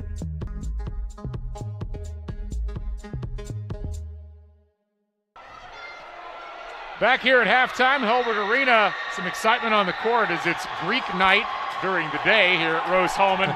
So some fun being had on the floor during halftime. And Tony, let's talk about what happened on the floor before halftime. What are some of the key points from that first half? Yeah, I think both teams got off to a pretty slow start. I think we kind of knew that was coming. Rose-Hulman finally knocked down some shots from the outside. I want to see them come out in the second half here with some explosive offense, right? They led by as many as 8, but it seems like Bluffton has had an answer every time they've gotten to this point, whether it's a 2 or a 3 possession game. Let's see Rose-Hulman get some separation here. They did a great job of dispensing the ball. We saw Bradley Harden there with the pump fake kick for the 3. We've seen Cole Pride get in there on the offensive glass and create a couple second chance opportunities, and Rocco Ritchie been able to knock down 2 3 balls as well. Troy McManus added 1. 4 of 19 from downtown, though, for Rose-Hulman. I think the message at halftime was, if we have an open look, let's take it, which a lot of them have been. Well, let's not fall in love with that three-pointer. 19 in the first half. That's almost 1 per minute in that first half for Rose-Hulman. But that will allow you, as we saw with Harden, for the pump fake to either dribble drive into a mid-range jumper like Rocco Ritchie did, or pump fake extra pass for an open 3. So don't fall in love with the 3. If you got a good look at it, take it, but make that extra pass, which has led to some good offensive opportunities and scoring for Rose-Hulman. Rose-Hulman has dominated the glass so far in this contest. 31 rebounds for the Fighting Engineers, only 20 for the Beavers so far. Yeah, and offensively, 6 offensive rebounds for Bluffton. And on the other side, 13 offensive rebounds for Rose-Hulman. Blair, McGowan, Cole Pride, these players have all had their hands on the basketball offensively off of the rebound, which has led to second chance opportunities, which has led to 8 points off of the second chance, 10 points off of turnovers for Rose-Hulman, while Bluffton has 0 points off of turnovers. So continue to get in those passing lanes if you're Rose-Hulman. Be aggressive and then push that ball in transition. We're going to take a break and come back with the start of the second half. Stick with us here. 31-24 the score at halftime. Rose-Hulman leading Bluffton. Back here in a couple minutes on RHIT.TV. So I started working on Babcock Ranch 16 years ago. We designed a sustainable community that is also storm resilient, and also it has a ton of flood control associated with it. It has 75 megawatt solar facilities on site, which will cover the entire 18,000 acre community. In September of 2022, we had Hurricane Ian. We had 150 miles an hour sustained winds for about 10 hours and 21 inches of rain. Babcock really had little to no damage at all. We were the only place in a 2-county area that had any electric or any available drinking water that did not need to be boiled. And Rose really prepares you to go out, think outside the box, and problem solve. And I think for any major at Rose-Hulman, that's what you're getting. You have the ability to go out and create something new and innovate and change the way that we live as humans today.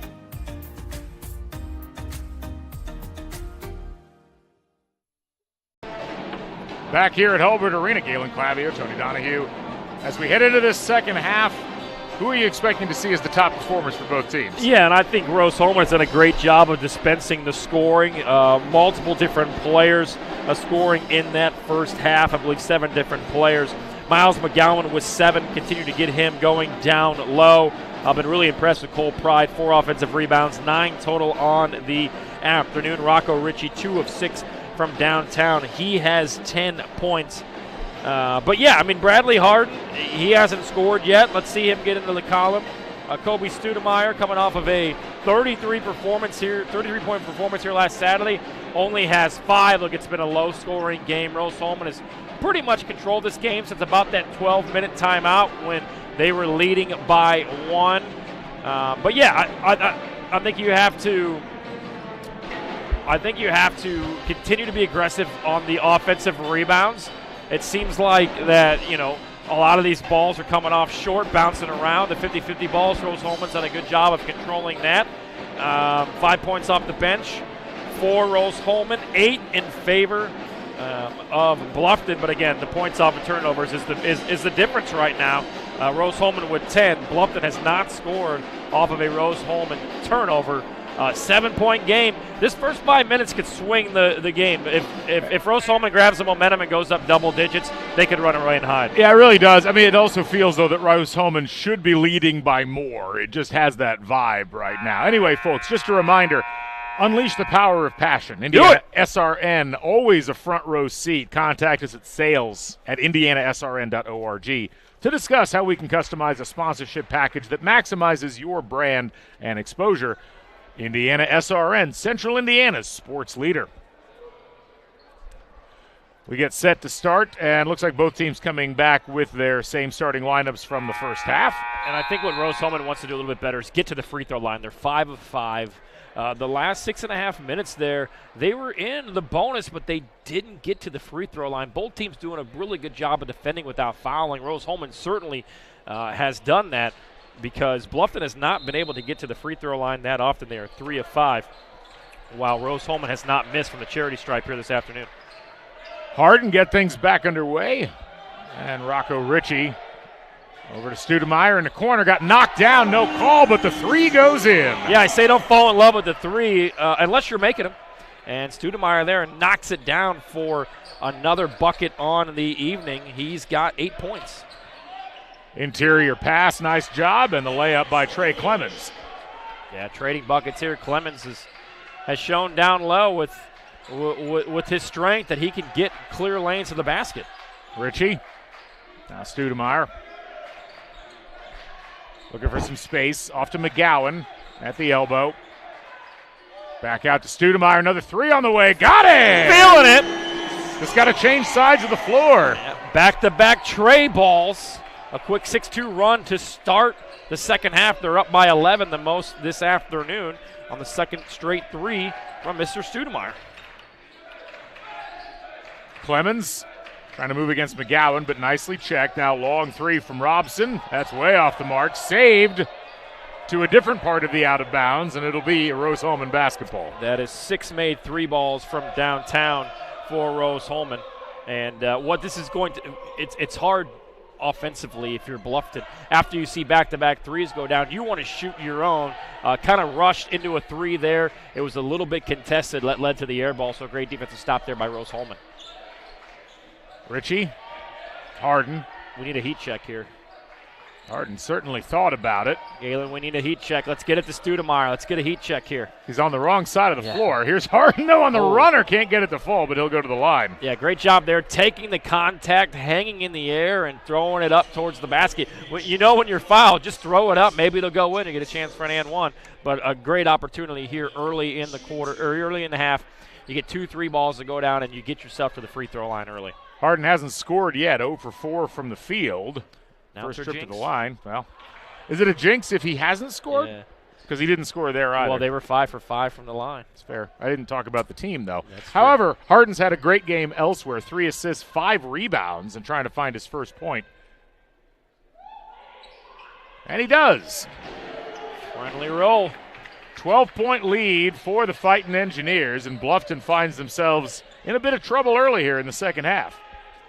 Yeah, defensively, if you're Rose-Hulman, continue to defend late into the shot clock, which has forced Bluffton into some low percentage shots. The drive and up, no, but a foul going to be called, and Stammen will head to the free throw line. Must have had some contact on the arm there. I thought Harden might have got the jump ball call there. He certainly wanted it, but it looked like there might have been slight contact leading to the free throw attempts here. So Stammen, pretty quiet first half, only 2 points, gets his first free throw attempt of the night to fall. Yeah, you don't want him to get going. He shoots 40% from downtown. He's an 89% free throw shooter. Slow first half. You don't want to get him going in the second half here because he single-handedly can put the team on his back and bring him back. Averages 11.4 points per game. So back to a 10-point margin, and Rose-Hulman heading back into their offense. Ritchie for 3. That's off the mark. Now Stammen quickly the other way. Yeah, it was a good look off the screen there, and just a little bit slow start from downtown for Ritchie. Now Ray moving left, looked in the corner. Here's Robson. That's blocked out of there by Pride, but a foul. Yeah, great job there by Pride with the backside help. And when you block the basketball straight up, it's going to be a block. But when you move your hand in the SWAT motion, the refs are going to look for that every time. That's why they called the foul. We'll get a look at it here. Yeah, I don't know. We want to thank Officially Human. The foul was called on this side of the floor, and it did look a lot more like a foul from this angle, which is the same angle that we have. Yeah. Free throw knocked down there by Robson. That's his 3rd point. Well, ball doesn't lie, right? Isn't that the old saying?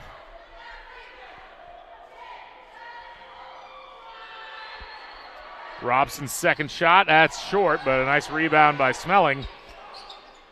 And now in rhythm, there's Ray for 3. So a 4-point possession there. And when we thought Rose-Hulman might be able to run away up by 13, it's now cut to a 6-point lead. Bluffton's been able to keep themselves relatively close. Now here's the spin move, and McGowan unable to get that to fall. And here comes Robson the other way, defended nicely by Studemeyer, and off of Robson, according to the officials. Yeah, Studemeyer taking the contact, but no foul called there. Getting in the lane, not allowing him a clear shot at the bucket. He bounces it right off his foot, so great job there by Studemeyer stepping up. Harden will head all the way in, lays it off glass, can't get it to go. And now the other way, here come the Beavers. Yeah, and I think if Bluffton scores here, you're going to call an immediate timeout. Clemens okay. going to be called for a travel. Was trying to draw the contact off of Ritchie, but was way out of control. Great sportsmanship there by Cole Pride, helping his opponent up off the floor there. Yeah, I thought there was going to be a foul call, but nonetheless, they do call a travel, which I thought was the right call there, so Rose-Hulman gets a stop. Studemeyer, he's been hot from that side of the floor, but he'll penetrate. Now kicks it back out. McGowan. Spin into the paint. Now a nice double move off glass. Yep, spin cycle. Puts him in the washing machine, spins him, gets him in one direction, goes up, gets a little bit of a clear path, lays it in off the glass. McGowan's first bucket of the half. He's got 9. Stahman kicks it out to Snelling. That's way off the mark. Now picked up on the offensive rebound by Robson, and they'll reset the offense. Yeah, just some unlucky bounces here off the rim, off the backboard. No on the shot, but a foul going to be called. That'll be a 2 as he had his foot inside the line, but that will be 2 free throws for Matt Ray. Yeah, got to let the jump shooter land and got to give him a clear path. We see this in the NBA, D1, high school, you name it. As you see here, yeah, just some body contact while he was midair. Got to let him land. Matt Ray, the junior out of Indianapolis. Jenigas going to enter the game, and he'll replace Cole Pride. One freshman for another. And Ray gets both of those to fall, and he's got 8 points tonight. Yeah, Bluffton doing a good job here early in this first half, getting to the free throw line, getting some points back without time coming off the clock. They're back within 6. Harden looks to drive, checked by Stahman. Spin the other way, other way. Now into the lane, off and no, and it'll be Bluffton on the break. Yeah, for Harden there, you just see the feel where the defender is. He spun the wrong way. I know it was your opposite hand. Fall back 3, nailed by Ian Snelling, and it's a 3-point game. Yeah, I'd be thinking about a timeout here if I was Rose-Hulman. Get yourself into a good offensive set here. Don't force yourself into a shot. Slow things up a little bit because Bluffton right back in this down 3. Now here's Studemeyer. He'll drive left. Baseline, kicked around. Nice rotation. Ritchie for 3. Got it! Got 1 to go here in the second half. That's his 3rd from downtown. He's 3 of 8. And a much-needed into the Bluffton run. We'll take immediate timeout. 43-37. Rose-Hulman leads Bluffton. Back after this on RHIT.TV.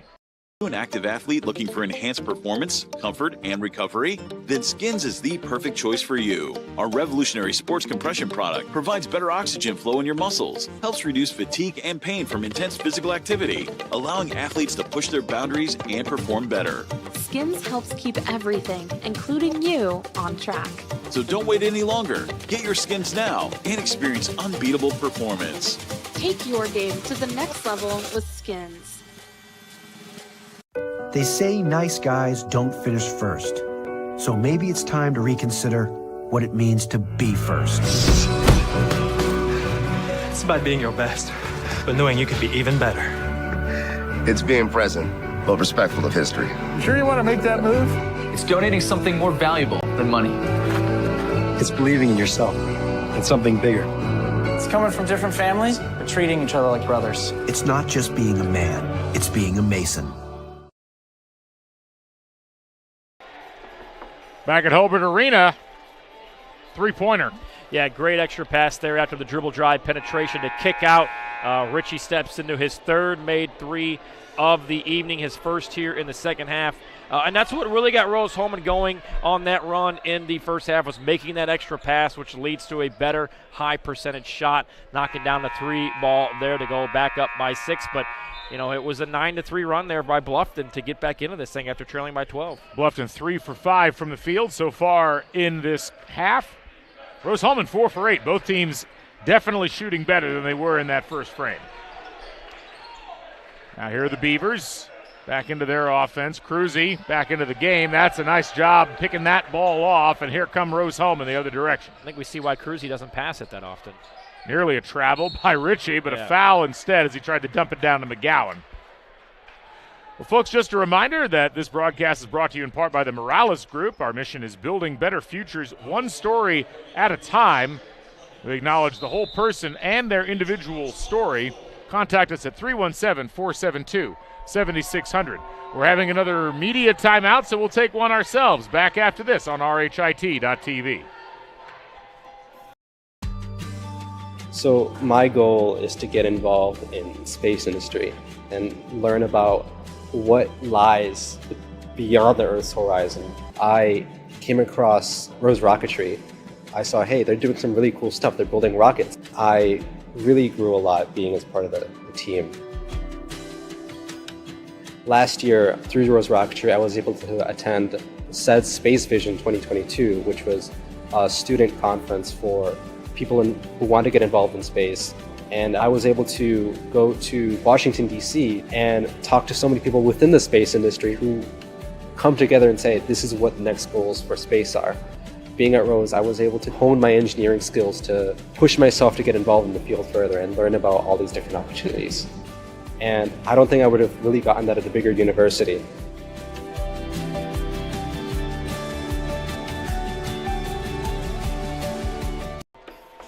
Back here on the campus of the Rose-Hulman Institute of Technology, a 6-point lead for Rose-Hulman. And Tony, Rose-Hulman's been smoking hot from three. They've hit 4 out of their last 5 from beyond the arc. Yeah, Rocco Ritchie just put that one down. They needed a bucket. It's been a game of runs here in this second half. Rose-Hulman started on one. Bluffton answered back. Now let's see if Rose-Hulman can stretch this advantage. Bluffton to cut it down to 3. It's at 6. They've led by as many as 13. Studemeyer. Step back now to McGowan. McGowan trying to move his way into the post. Gets under the basket. Layup, and good, and a foul. Yeah, he knew it too. He felt that contact. Decided to go straight up with it. Gets hit. Lays it in. The hoop and the harm. Put him on the line for the and one. McGowan with 13 points now on the evening. You can see here on this replay, just does a great job of maneuvering right under the defense of Connor Martin. Yeah, just fundamentally sound. Uses that pivot foot, spins out of harm's way, gets the contact, and finishes strong. Short on the free throw and can't get the rebound. And a technical foul going to be called on Bluffton head coach. Seth Clark said something that was not well received by the officials. Yeah, I think it's been boiling up a little bit. This is a couple travel calls. There was some physicality down here on this end that wasn't called. Nonetheless, Studemeyer can take advantage here. It's currently a 5-0 run for the Fighting Engineers, looking to add to it. Studemeyer, his first trip to the free throw line today, knocks that down. Him and Rocco Ritchie and McGowan all in a contest to see who's going to lead this team in scoring. They're all right around the same amount at this point. Yeah, that's what's been great about this Rose-Hulman men's team is anybody can step up. As we mentioned, Studemeyer last Saturday had a career-high 33. Bradley Harden in that comeback game that you had on Wednesday had 23. Miles McGowan is the leading scorer on this team. And I talked to the coaching staff, and they said, if you would have told us in that Transylvania game last Saturday that Miles McGowan was on the bench for 28 minutes of that game, I would have said that we got blown out, and it was the exact opposite. They held Transy in check throughout the game, shot hot from downtown, And Studemeyer, as mentioned, had that career-high 33. Stahman, turnaround jump shot in the lane, and a much-needed basket for Bluffton after that exchange down on the other end. Yeah, that caps off a 7-0 run. Now Harden, Jeniges, and Stoudemeyer. Good ball movement from Stoudemeyer. Here's Harden coming around. Into the lane, back out, Jeniges for three. Can't get that one to go, and the rebound pulled down by Connor Martin. Yeah, probably not the shot that you want with 14 seconds on the shot clock, but it is the shot you got, and we're going to have an over-the-top foul here on Jeniges. Yeah, over the back, the call after that missed three by Ray. Certainly more fouls being called in this second half. We've got 8 combined between these two teams through about 7 minutes. Yeah, I think the refs needed to warm up a little bit too in that first half. You got to defend without fouling, because the way that Bluffton is going to get back into this game is by getting to the free throw line, which they've already taken 3 trips here in the first 6 minutes of this half. It's a nice inbounds play as the gates open for Connor Martin off that inbounds pass. Didn't get the basket to go, but a foul going to be called, so he'll go to the line. And again, just right on cue, right? They want to get to the free throw line. They're going to be aggressive at the rim. And the way to get back into a game, whether it's an 8-point deficit or more, is by getting to the free throw line and putting points on the board without time coming off the clock. Connor Martin's had some good contributions so far.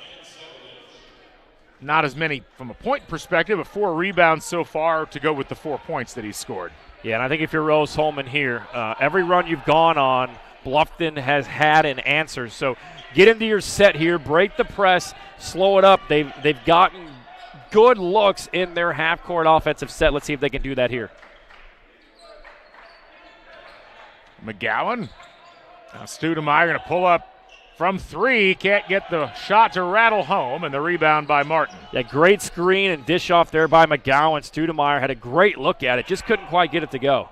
Stahman nearly traveled at the top of the key, but managed to keep it. Now Ray trying to direct some traffic. Matt Ray gets to the baseline and cut off.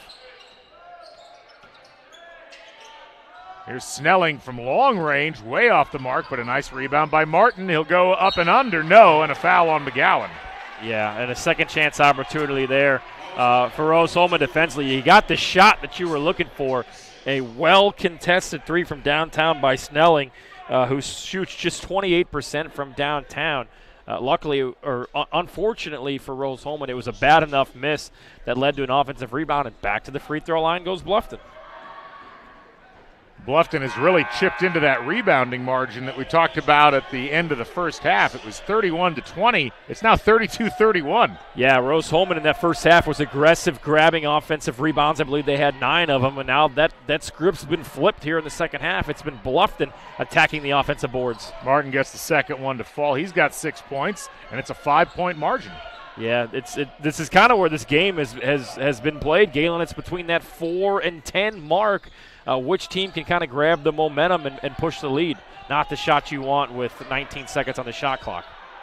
Blair able to pick up the pass after the offensive rebound, and he gets it off glass. A little drop step, and the old Akeem Olajuwon a hook with a kiss off the glass. And Stahman going to be called, he wasn't called for the offensive foul, but an offensive foul called, I believe, on Josh Cruzy as he laid a pick on Bradley Harden behind the play. Yeah, the old moving screen. He tried to walk him to the state of Illinois there. Couldn't quite. You got to get your feet set here. Great second chance opportunity there. Blair, after the bad 3, gets it, lowers the shoulder, uses the body, and goes with the hook off the glass. That's an important exchange of possessions. That was the second foul on Cruzy and a real momentum killer for Bluffton. Yeah, it really was, and I think if you're Rose-Hulman, you want to get a good look here to take advantage, and they do. Harden for 3. And that's Harden's game. He likes to come off that screen. Studemeyer will find him, set the feet, square the shoulders towards the cup, and splash it home to put this back up to a double-digit deficit. Bradley Harden, the senior's first made field goal of the night. Couldn't come at a better time. Stahman, wild shot, no, and a foul to be called on Harden. Yeah. I think we can safely say he didn't agree with that call. Yeah, I thought he was straight up. Harden thought he was straight up. Fouls called. And from here on out, for the next less than 12 minutes, 11:53 to be exact, Bluffton, after every foul, is going to earn a chance to go to the free throw line. We'll take a break and come back with more. 10-point lead for Rose-Hulman. We'll be back on RHIT.TV. 575 of them from 40 states and 19 countries, with a record-breaking number of applications. Did you forget about Rose's outstanding class of 2023 and how 99% of the graduates have landed a position in their dream fields, graduate school, or the military? The renovations to Munch Hall are finally complete, so I'm sure he'll have plenty to eat at the updated Munch Cafe by the new living mall. We just broke ground on a new residence hall that will be ready for fall 2025. We celebrated a record-breaking homecoming with more than 2,000 alumni, students, and friends commemorating the 100th anniversary of the bonfire with our first ever drone show. We also welcomed 267 employers for our fall career fair. And perhaps the greatest gift of all, the Wall Street Journal named us to one of the top 20 best colleges in America, and U.S. News & World Report named us the #1 undergraduate engineering college. You can be a little old for a lot of things, but you're never too old or too far away for Rose-Hulman. 2023 was a year of adventurous journeys, of coming together, of growth. No matter how far away you roam this holiday season, you will never be truly alone as long as Rose is your home. Welcome back to Hulbert Arena. Folks, this broadcast is brought to you in part by Piper Logistics. Piper Warehouse is a group of logistics professionals dedicated to working together to provide our clients with a complete logistics solution. In Indianapolis and in Cincinnati, roll with us. Call today, 317-396-1023. Stammen bounces that free throw off the back of the rim. Both teams shooting pretty well from the free throw line so far today, both above 70%. Yeah, and Bluffton, this is their 6th trip to the line in the first 8 minutes of the half, and now they're shooting for the remainder of the 11:53 in this contest as they found themselves now in the bonus. So Rose-Hulman are going to have to do a better job of defending without fouling. Savovich back in the game for Rose-Hulman. Studemeyer. Now a shot by Pride, can't get it to fall, and a foul going to be called. You hate to see that. Now you're going to walk down 84, 85 feet for a free throw again. The 1-and-1 here. This is the 7th trip to the line this half for Bluffton. That's what's allowed them to hang around in this one. Yeah, 12 for 17 from the free throw line so far in this contest. Only 13 made field goals for Bluffton in this game. So it'll be Connor Martin heading to the free throw line. So far on the contest, 4 for 6. He's been the most often of any of the Beavers. Let's hear this crowd get into it here. Led to a miss on the last trip. This one goes. But again, this is free throws going in for Bluffton. Points on the board without any time coming off. Martin's second free throw is good. And it is a 7-point lead now, 52-45, and some pressure being applied at least a little bit by Bluffton. More of a feint than an actual amount of pressure. Yeah, and it's because you have to respect what Rose-Hulman's done in the half court by getting good looks inside out. Also getting back defensively, even though you put a little bit of pressure on in the backcourt, getting back defensively is key, and that's a travel. Savovich can't keep his feet. Only the 8th turnover for Rose-Hulman in this contest. Been a relatively clean game on that front. Bluffton had some turnover problems in that first half, but they've settled down. Again, within 7 here, they've been able to cut this to a possession game twice here in the second half after trailing by 7 at halftime. Robson, kind of an ornate-looking layup that didn't go. Now Harden coming the other direction, kicks it up to Studemeyer in rhythm. 3, can't get it. Just couldn't quite get it to fall there. It was a good look, but we talked about this at halftime, Galen. Don't fall in love with the three-point shot. And they did get a couple to go down here early in the second half, but they missed their last 3 straight from downtown. Bradley Harden doing some pocket picking there on William Layfield, and that'll result in a turnover for the Beavers. Great job of, again, defending without fouling, getting in that passing lane, getting your hand on it, deflecting it off of your defender. 7-point game here. Can you push this to 9? Can you push this to 12 by the time we reach that under 8-minute media timeout? Harden. Now Studemeyer. And slow it down here. Look, I mean, you've got 10 minutes on the clock. You're not thinking about time management, but you don't need to rush shots with 18, 19, 20 seconds left on the shot clock. Now Cole Pride. Harden on the left. Has the gates open up for him. Lays it off and no. And a nice rebound pulled down by Connor Martin. Yeah, had a good look at it with 3 seconds on the shot clock. Stahman can't get the shot to go. Rebound fought for, and a jump ball going to be called as Richie had tied up Snelling. Yeah, Richie got his hand in there. Got to block out. If you're Rose-Hulman, if you go back and look at that, I mean, two purple jerseys standing there untouched, which led to yet another, the 6th of the half offensive rebound and another second chance opportunity. So we call the jump ball, and I believe the possession area does belong with Bluffton. So flip it here. But get your butt into somebody, back them up, block them out. Ball almost knocked away, but Martin manages to pull it in. Now Stahman trying to drive.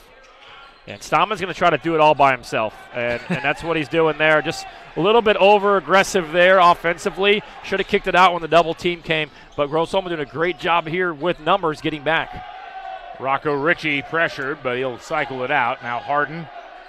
3 by Simon Blair. High no. And the rebound pulled down by Martin. He's got 8 rebounds on the night. Yeah, Blair wanted that three-pointer the entire way. He had a good look at it. But, again, falling in love with a three-pointer, you don't want some of your big men shooting those. And here we are again, Bluffton aggressive going towards the hoop. Stahman, again, trying to do it himself. This time draws some contact. He'll head back to the line. Yeah, free throw shooting. I think at this next time out, I'll run down and try to get the stats on the discrepancy here in the second half because, Lee, this will be the 9th and 10th free throw attempts here for Bluffton in the second half. I'll save you the trip, and it's actually worse than that. This will be the 15th and 16th attempts for Bluffton. Rose-Hulman's only been to the line 5 times this half. So 19 free throw attempts, now 20 for Bluffton. And to some degree, Rose-Hulman's kind of played right into Bluffton's game. They've been overly physical, and they've given Bluffton chances to score that they might not have had otherwise. Yeah, and we talked about it, the 11:53 mark when they went into the bonus, that Bluffton was going to have to continue to be aggressive and get good looks at the rack. And they've done that. They've gotten a lot of their looks right at the rim and have been fouled, obviously, as you mentioned, multiple times for their 15th and 16th free throw attempts there. Now Rocco Ritchie spins and gets it to fall. Soft touch by Rocco Ritchie. He's got 15. Yeah, the soft touch indeed gets it to rattle home. A much-needed bucket there for Rose-Hulman. Ritchie leads all scorers. Back to an 8-point margin. Here's Layfield. Sees an opening. Lays it off glass. Can't get it. Went all the way over himself, and now 5-on-4. Harden. He misses on that end, and Snelling the other way. Yeah, try to take advantage of it. Little hezzy here. Layfield, nice job of sucking Jenigas in on that, but it's knocked out of bounds. Yeah, Harden, I like the aggression towards the basket. You had numbers. You tried to take advantage, just couldn't quite get the layup to fall. So I think if you're Rose-Hulman here, you want to defend without fouling.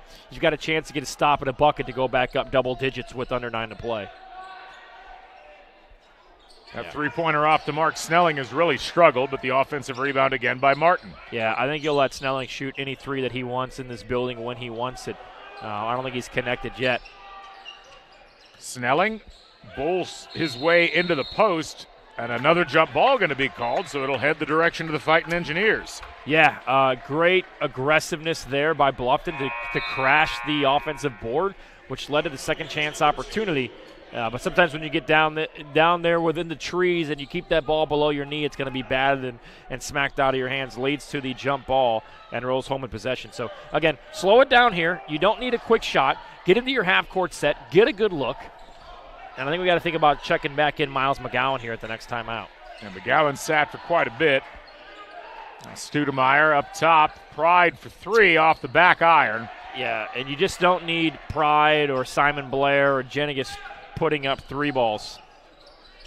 He's out of bounds. He's out of bounds. Steps on the line. Couldn't believe it, but the official was looking right at it. And that'll be another turnover for Bluffton. We're going to take a break as we're at the media timeout. 8-point lead for Rose-Hulman. You're watching Fighting Engineers basketball on RHIT.TV.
54-46, Rose-Hulman leads Bluffton here at Holbert Arena. Folks, a reminder, this broadcast is brought to you in part by Passion of Care.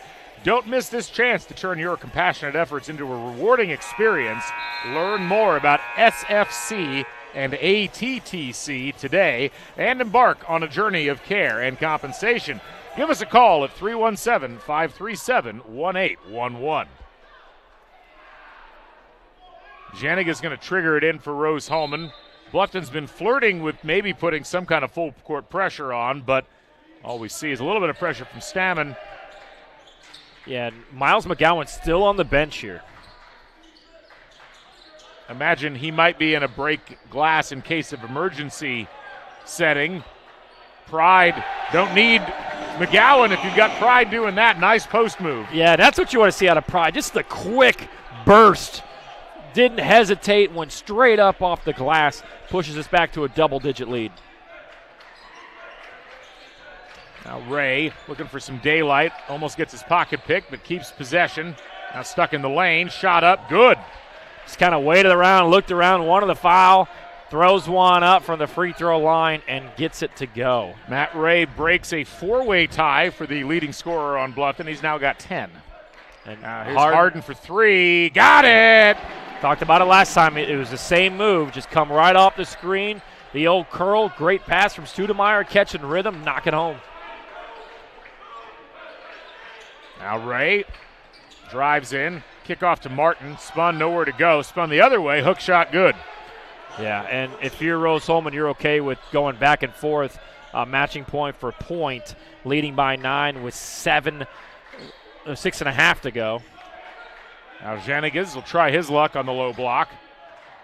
Dribbles into the paint. The move. Definitely fouled. Yeah, block, but he got a lot of body. So another foul on the Bluffton Beavers. That's the second on Connor Martin. Yeah, you see here, just gets contact on the arm, on the body. Yeah, I mean, the block was clean, but it was because you held his arm and you held him back a little bit. Back to a double-digit lead for Janigas. He's got 3 points on the night. And Martin going to sit down. And Rose-Hulman doing a great job of continuing this lead, keeping it where it's been between 8 and 11 with Miles McGowan on the bench. Bluffton back down by 11.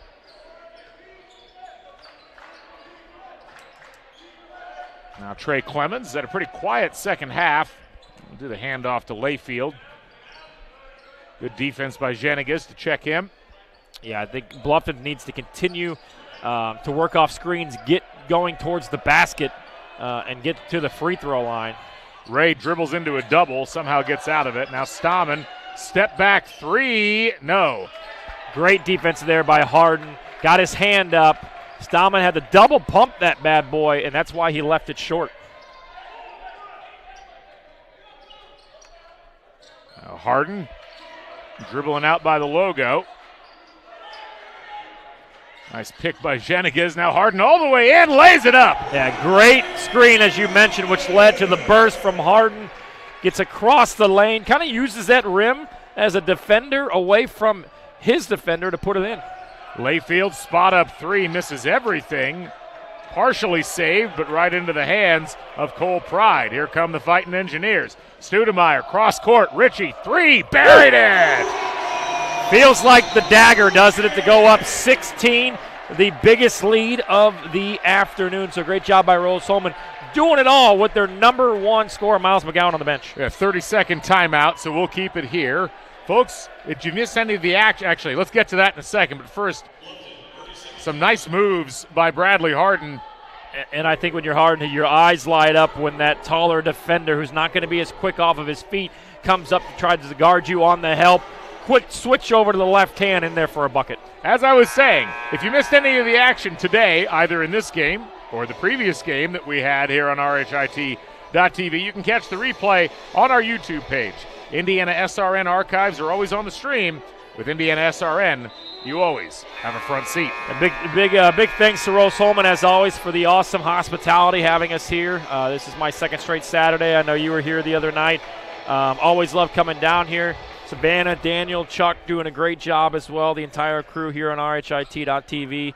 As mentioned, this game was delayed about 45 minutes after the women's game, and then a ref going to the wrong school. I think you and I could call 1,000 games together for the rest of our lives. Might not ever see that again. We'll always have memories. Yes. Let's hope we never see it again. How about that?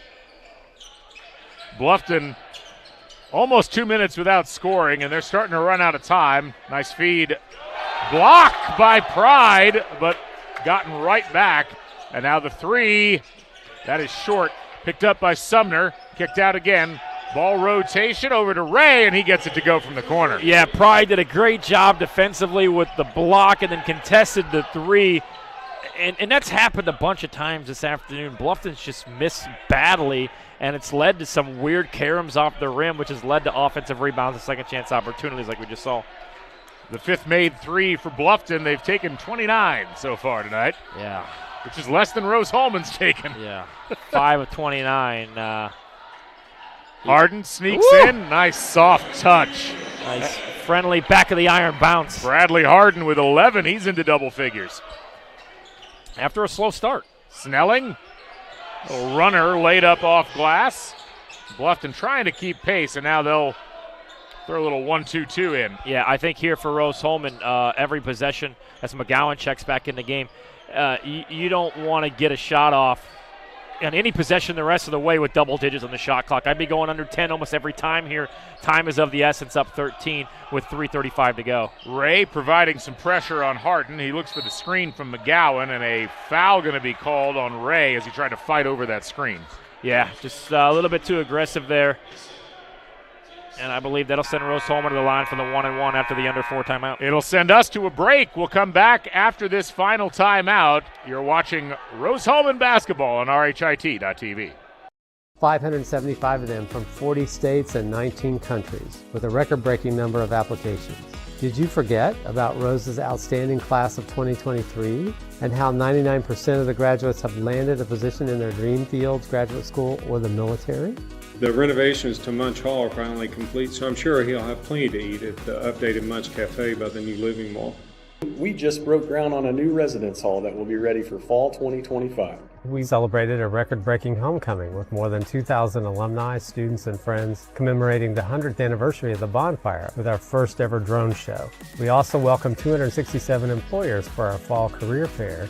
And perhaps the greatest gift of all, the Wall Street Journal named us to one of the top 20 best colleges in America, and U.S. News & World Report named us the #1 undergraduate engineering college. You can be a little old for a lot of things, but you're never too old or too far away for Rose-Hulman. 2023 was a year of adventurous journeys, of coming together, of growth. No matter how far away you roam this holiday season, you will never be truly alone as long as Rose is your home. Back here at Hulbert Arena, 68-55. Rose-Hulman has built a nice cushion here in the last 10 minutes. Yeah, they really answered the call. Bluffton had this cut within 6 points with the momentum, really favoring them at the 11:53 mark when they got into the bonus.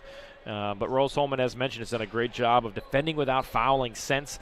You're going to look at this box score and say, man, Bluffton got to the free throw line too many times in the second half. But every run that Bluffton's went on, Rose-Hulman has had an answer for it. And now they're in the bonus for this final 3:32, leading by 13. Harden able to knock that free throw home. And he's really gotten going here in the second half. As you mentioned, he went to the locker room at halftime without scoring, and I believe he's got 13 on the night, possibly. He's got 12, but 13 foreshadowing. That's the old announcer jinx. I did my best to reverse it. Didn't happen. I thought we were going to get a friendly bounce. He does have 12, and the lead is 14 now for Rose-Hulman. Here's Ray. Guarded by Studemeyer, gets it up and gets it to fall. 15 for Matt Ray. He's the leading scorer for Bluffton. Great defense there by Studemeyer, but even better offense to get the bucket there. Now Ritchie trapped on the sideline, almost loses it, does lose it. He's out of bounds, too. A jump ball going to be called. And it's going to belong to Bluffton. So what you have to do here is it's going to have to be a two-man backcourt offensively between Stoudemire and Harden. Those should be the only two players that handle the basketball to break the press there because, look, down 12 with 3 minutes to go, you're not out of it. But plays like that where you turn the basketball over, that's going to keep Bluffton with a little bit of a pulse here. Only the 9th turnover for Rose-Hulman. Snelling fakes the 3, now drives. Ray, step back three-pointer, that's short. And a good rebound by McGowan, and Harden able to dribble it out. Yeah, gets it right out to Harden to get across the timeline. Great job by McGowan there, getting on the floor, getting that 50-50 ball. Stoudemire. Some good patience by Rose-Hulman. As you said, they don't need to put shots up at this point. Yeah, again, great job here. Even off of that, buckets. Well, Harden, his 3rd 3 of the night, 15 points, and it's a 15-point lead. Yeah, if you told me what the perfect possession would have been there, I would have said a 3-ball with 6 seconds on the clock. Drive and no on the shot, but a foul on Harden as Stoudemire will go to the line. Yeah, you're up 15 here. I think the last thing Coach Sales wants to see is his clock continuing to stop by Bluffton going to the free throw line. So 2 free throws coming for Michael Stoudemire, who leads this team in scoring average. Has 9 points now, 5 for 7 from the free throw line. Yeah, he's been quiet. He's forced the issue a few times, but he's been to the free throw line often here in this game. So he'll toe the line and try to drop this down to a 13-point deficit, and does. And Stoudemire. I think Harden. I think if quick you're trap, but he gets out of it. There's Ritchie, right down to McGowan. Travel. He's tied up. No, loses the basketball. Now knocked free and picked up now by Trey Clemens. Yeah, you make that extra pass, and McGowan's got an open look. Another foul on Harden. Yeah, but from here on out, the clock is on your side. If you're Rose-Hulman, you want to have long possessions, make them foul you, and then stretch this game out from the free throw line. But what happens down there is it's a bad pass late, allows the defense to get back, recover, comes up with a steal, and here we go, back to the free throw line. It's 4 fouls on Bradley Harden. Free throw good. Back to a 12-point deficit. Still time if you're Bluffton. They're going to bring that full court pressure here. This ball needs to be in the hands of Harden off the inbound and right back to Stoudemire. Harden able to break that. And to slow it down. You don't need to throw it deep down into the post and get yourself caught in the double team. And a foul on the reach in. So that's going to send Rocco Ritchie to the free throw line. Ritchie leading all scorers. He's got 18, but he has not been to the line so far tonight. Yeah, you need these here because you don't want Bluffton coming back down and making this a single-digit deficit. We've seen crazier things happen, that's for sure. Free throw up and good for Ritchie. Ritchie 4 for 9 from beyond the arc so far today. Not bad. You'll take that. It's right around his average on the season. Averaging from downtown about 37%, so a little bit over average. This is that second free throw. So still a 12-point margin. And Bluffton's going to go quick here. Stoudemire slips, but a foul going to be called on Stoudemire. He might have caught a foul on the floor there, but I'm not sure if Stoudemire had a whole lot to do with it. We need to get the old sweeper down there to pick that up. Yeah, just try to set the feet and just went for the old slide job, Harlem Globetrotter style, and got bailed out by the foul.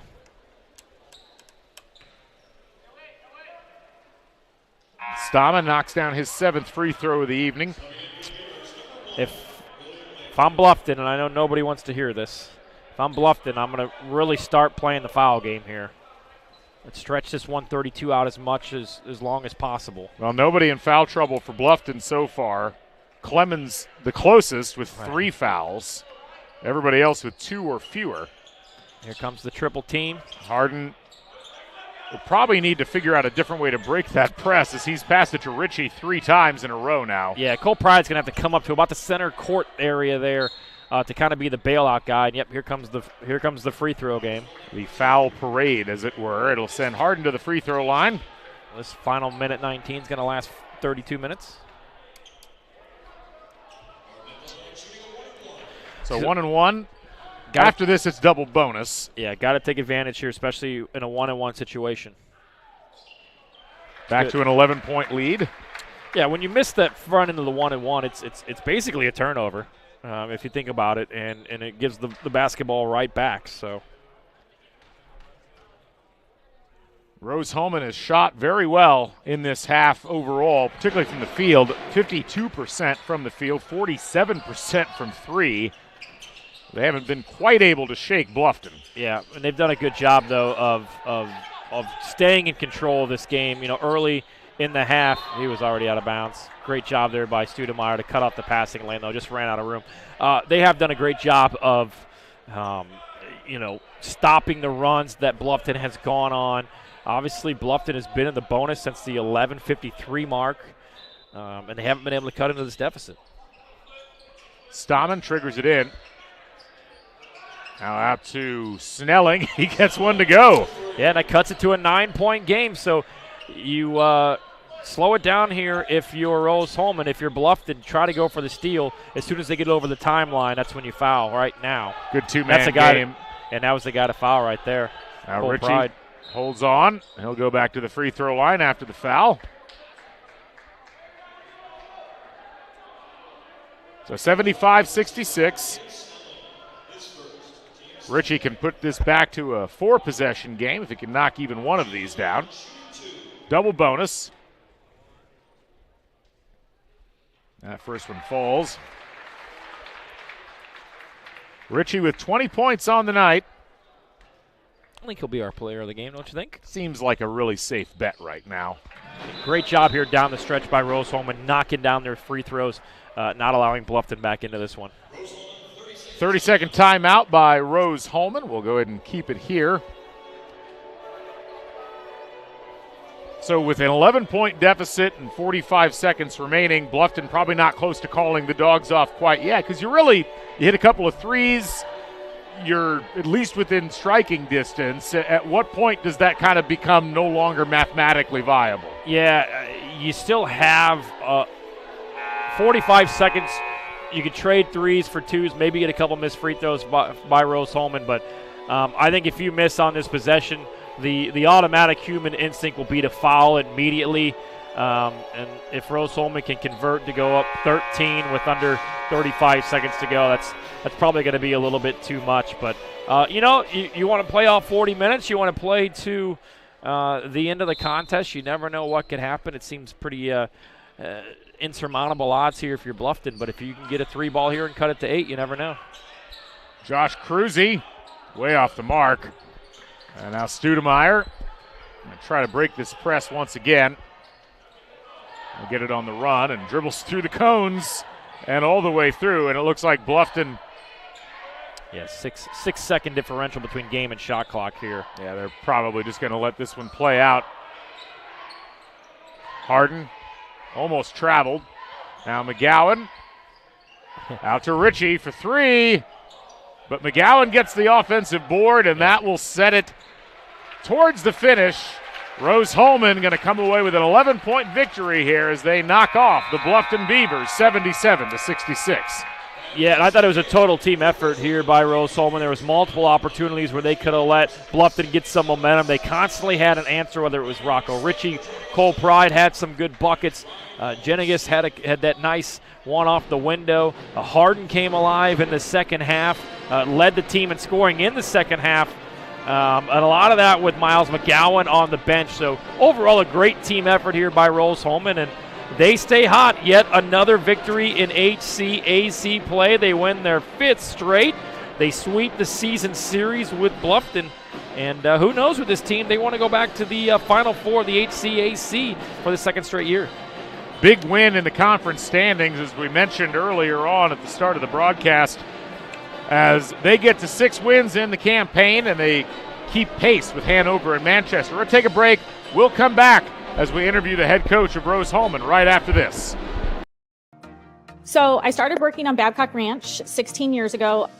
We designed a sustainable community that is also storm resilient, and also it has a ton of flood control associated with it. It has 75 megawatt solar facilities on site, which will cover the entire 18,000 acre community.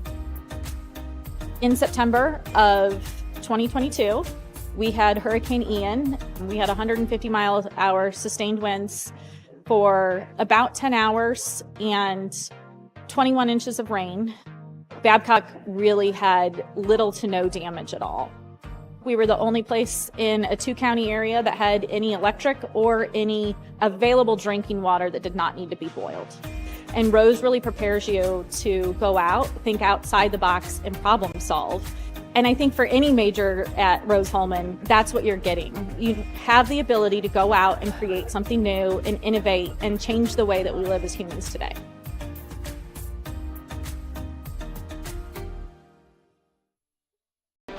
Back here at Hulbert Arena, and as we get our camera position changed a little bit, how you doing, folks? We look at the final statistics. Tony, what sticks out to you in this win for Rose-Hulman? Yeah, I think the best part of the second half was Bradley Harden came alive. He ends up with 17 points. All 17 of those were in the second half. He really set the tempo early in this quarter. And defensively, at the 11:53 mark, Rose-Hulman got Bluffton into the bonus, so Bluffton was going to the free throw line from there on out. Rose-Hulman did a great job of defending without fouling late in that second half, knocked down some key threes, and really, as we talked about, it was an overall team effort. Rocco Ritchie, 21 points to lead this squad, 4 for 10 from 3. But as you mentioned, scoring all over the place. Bradley Harden, slow start, ends with 17. You get 13 out of Studemeyer. You get 11 out of McGowan. Yeah, and we talked about McGowan was on the bench throughout most of that second half.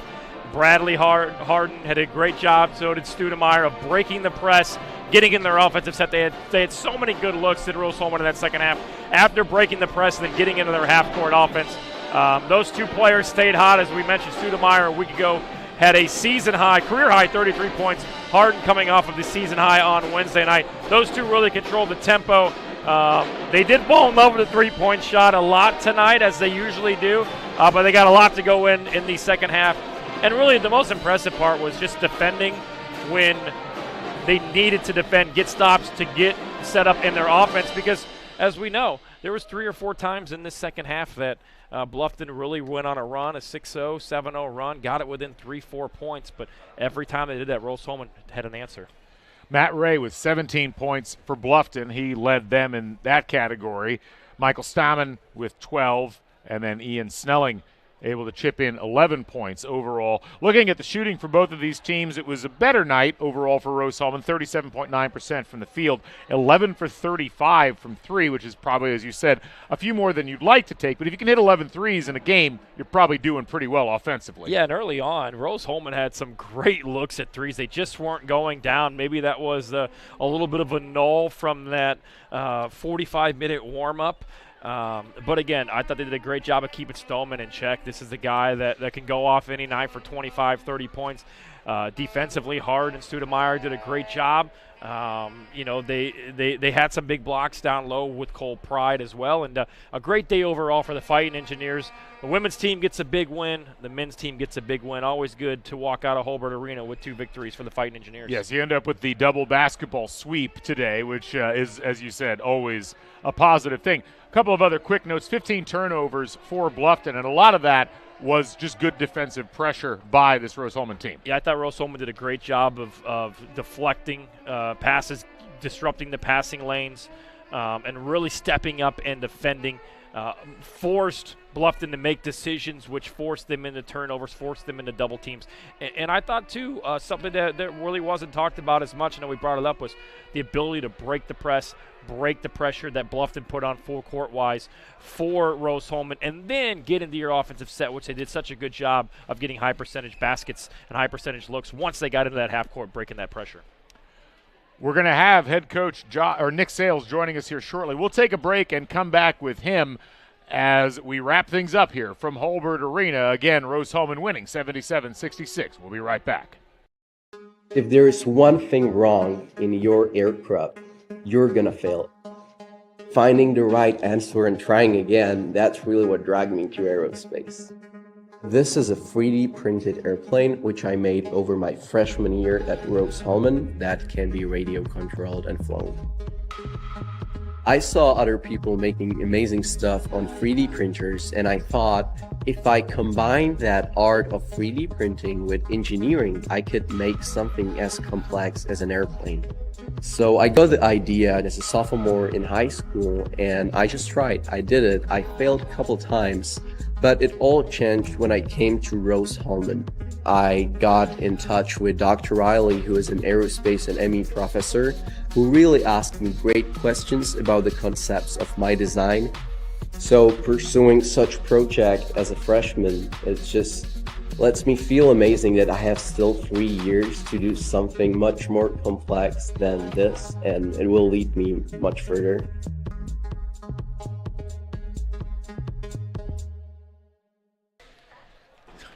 Back here for the final time at Holbert Arena, we have head coach Nick Sales joining us. Coach, first of all, congratulations. I know you were coming up here and said we never make it easy on ourselves. It was a fun game, a lot of back and forth, and your team was ultimately able to come away with the victory. Absolutely. We found a way. I mean, Brad stepped up late in the game and hit some big shots, and Kobe and Rocco, and we knocked down our free throws for the most part, but just the discipline at the end I'm a little disappointed about. Fouled them way too many times and then gave up. We lost a rebounding battle, and I'm not fond of that, so there will be punishment for that. But and I told those guys in the locker room, winning is hard. All of December we knew winning was hard. So we got to value these, and I want them to enjoy it today, but we got a really big week next week, and got to make sure we're ready for it.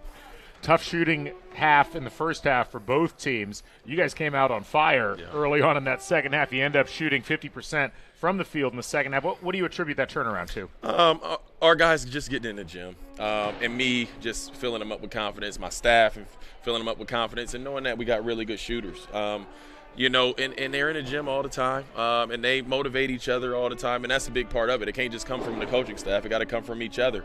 I think they listen to each other more than they listen to me in the first place, but a lot of that is just the reps that they have in the gym and just making sure they playing the game with a bunch of confidence. Cole Pride, 13 rebounds tonight, and really a good effort by your team, especially in the first half on the glass. You really made it hard on Bluffton to get the ball. Yes, Cole's getting better.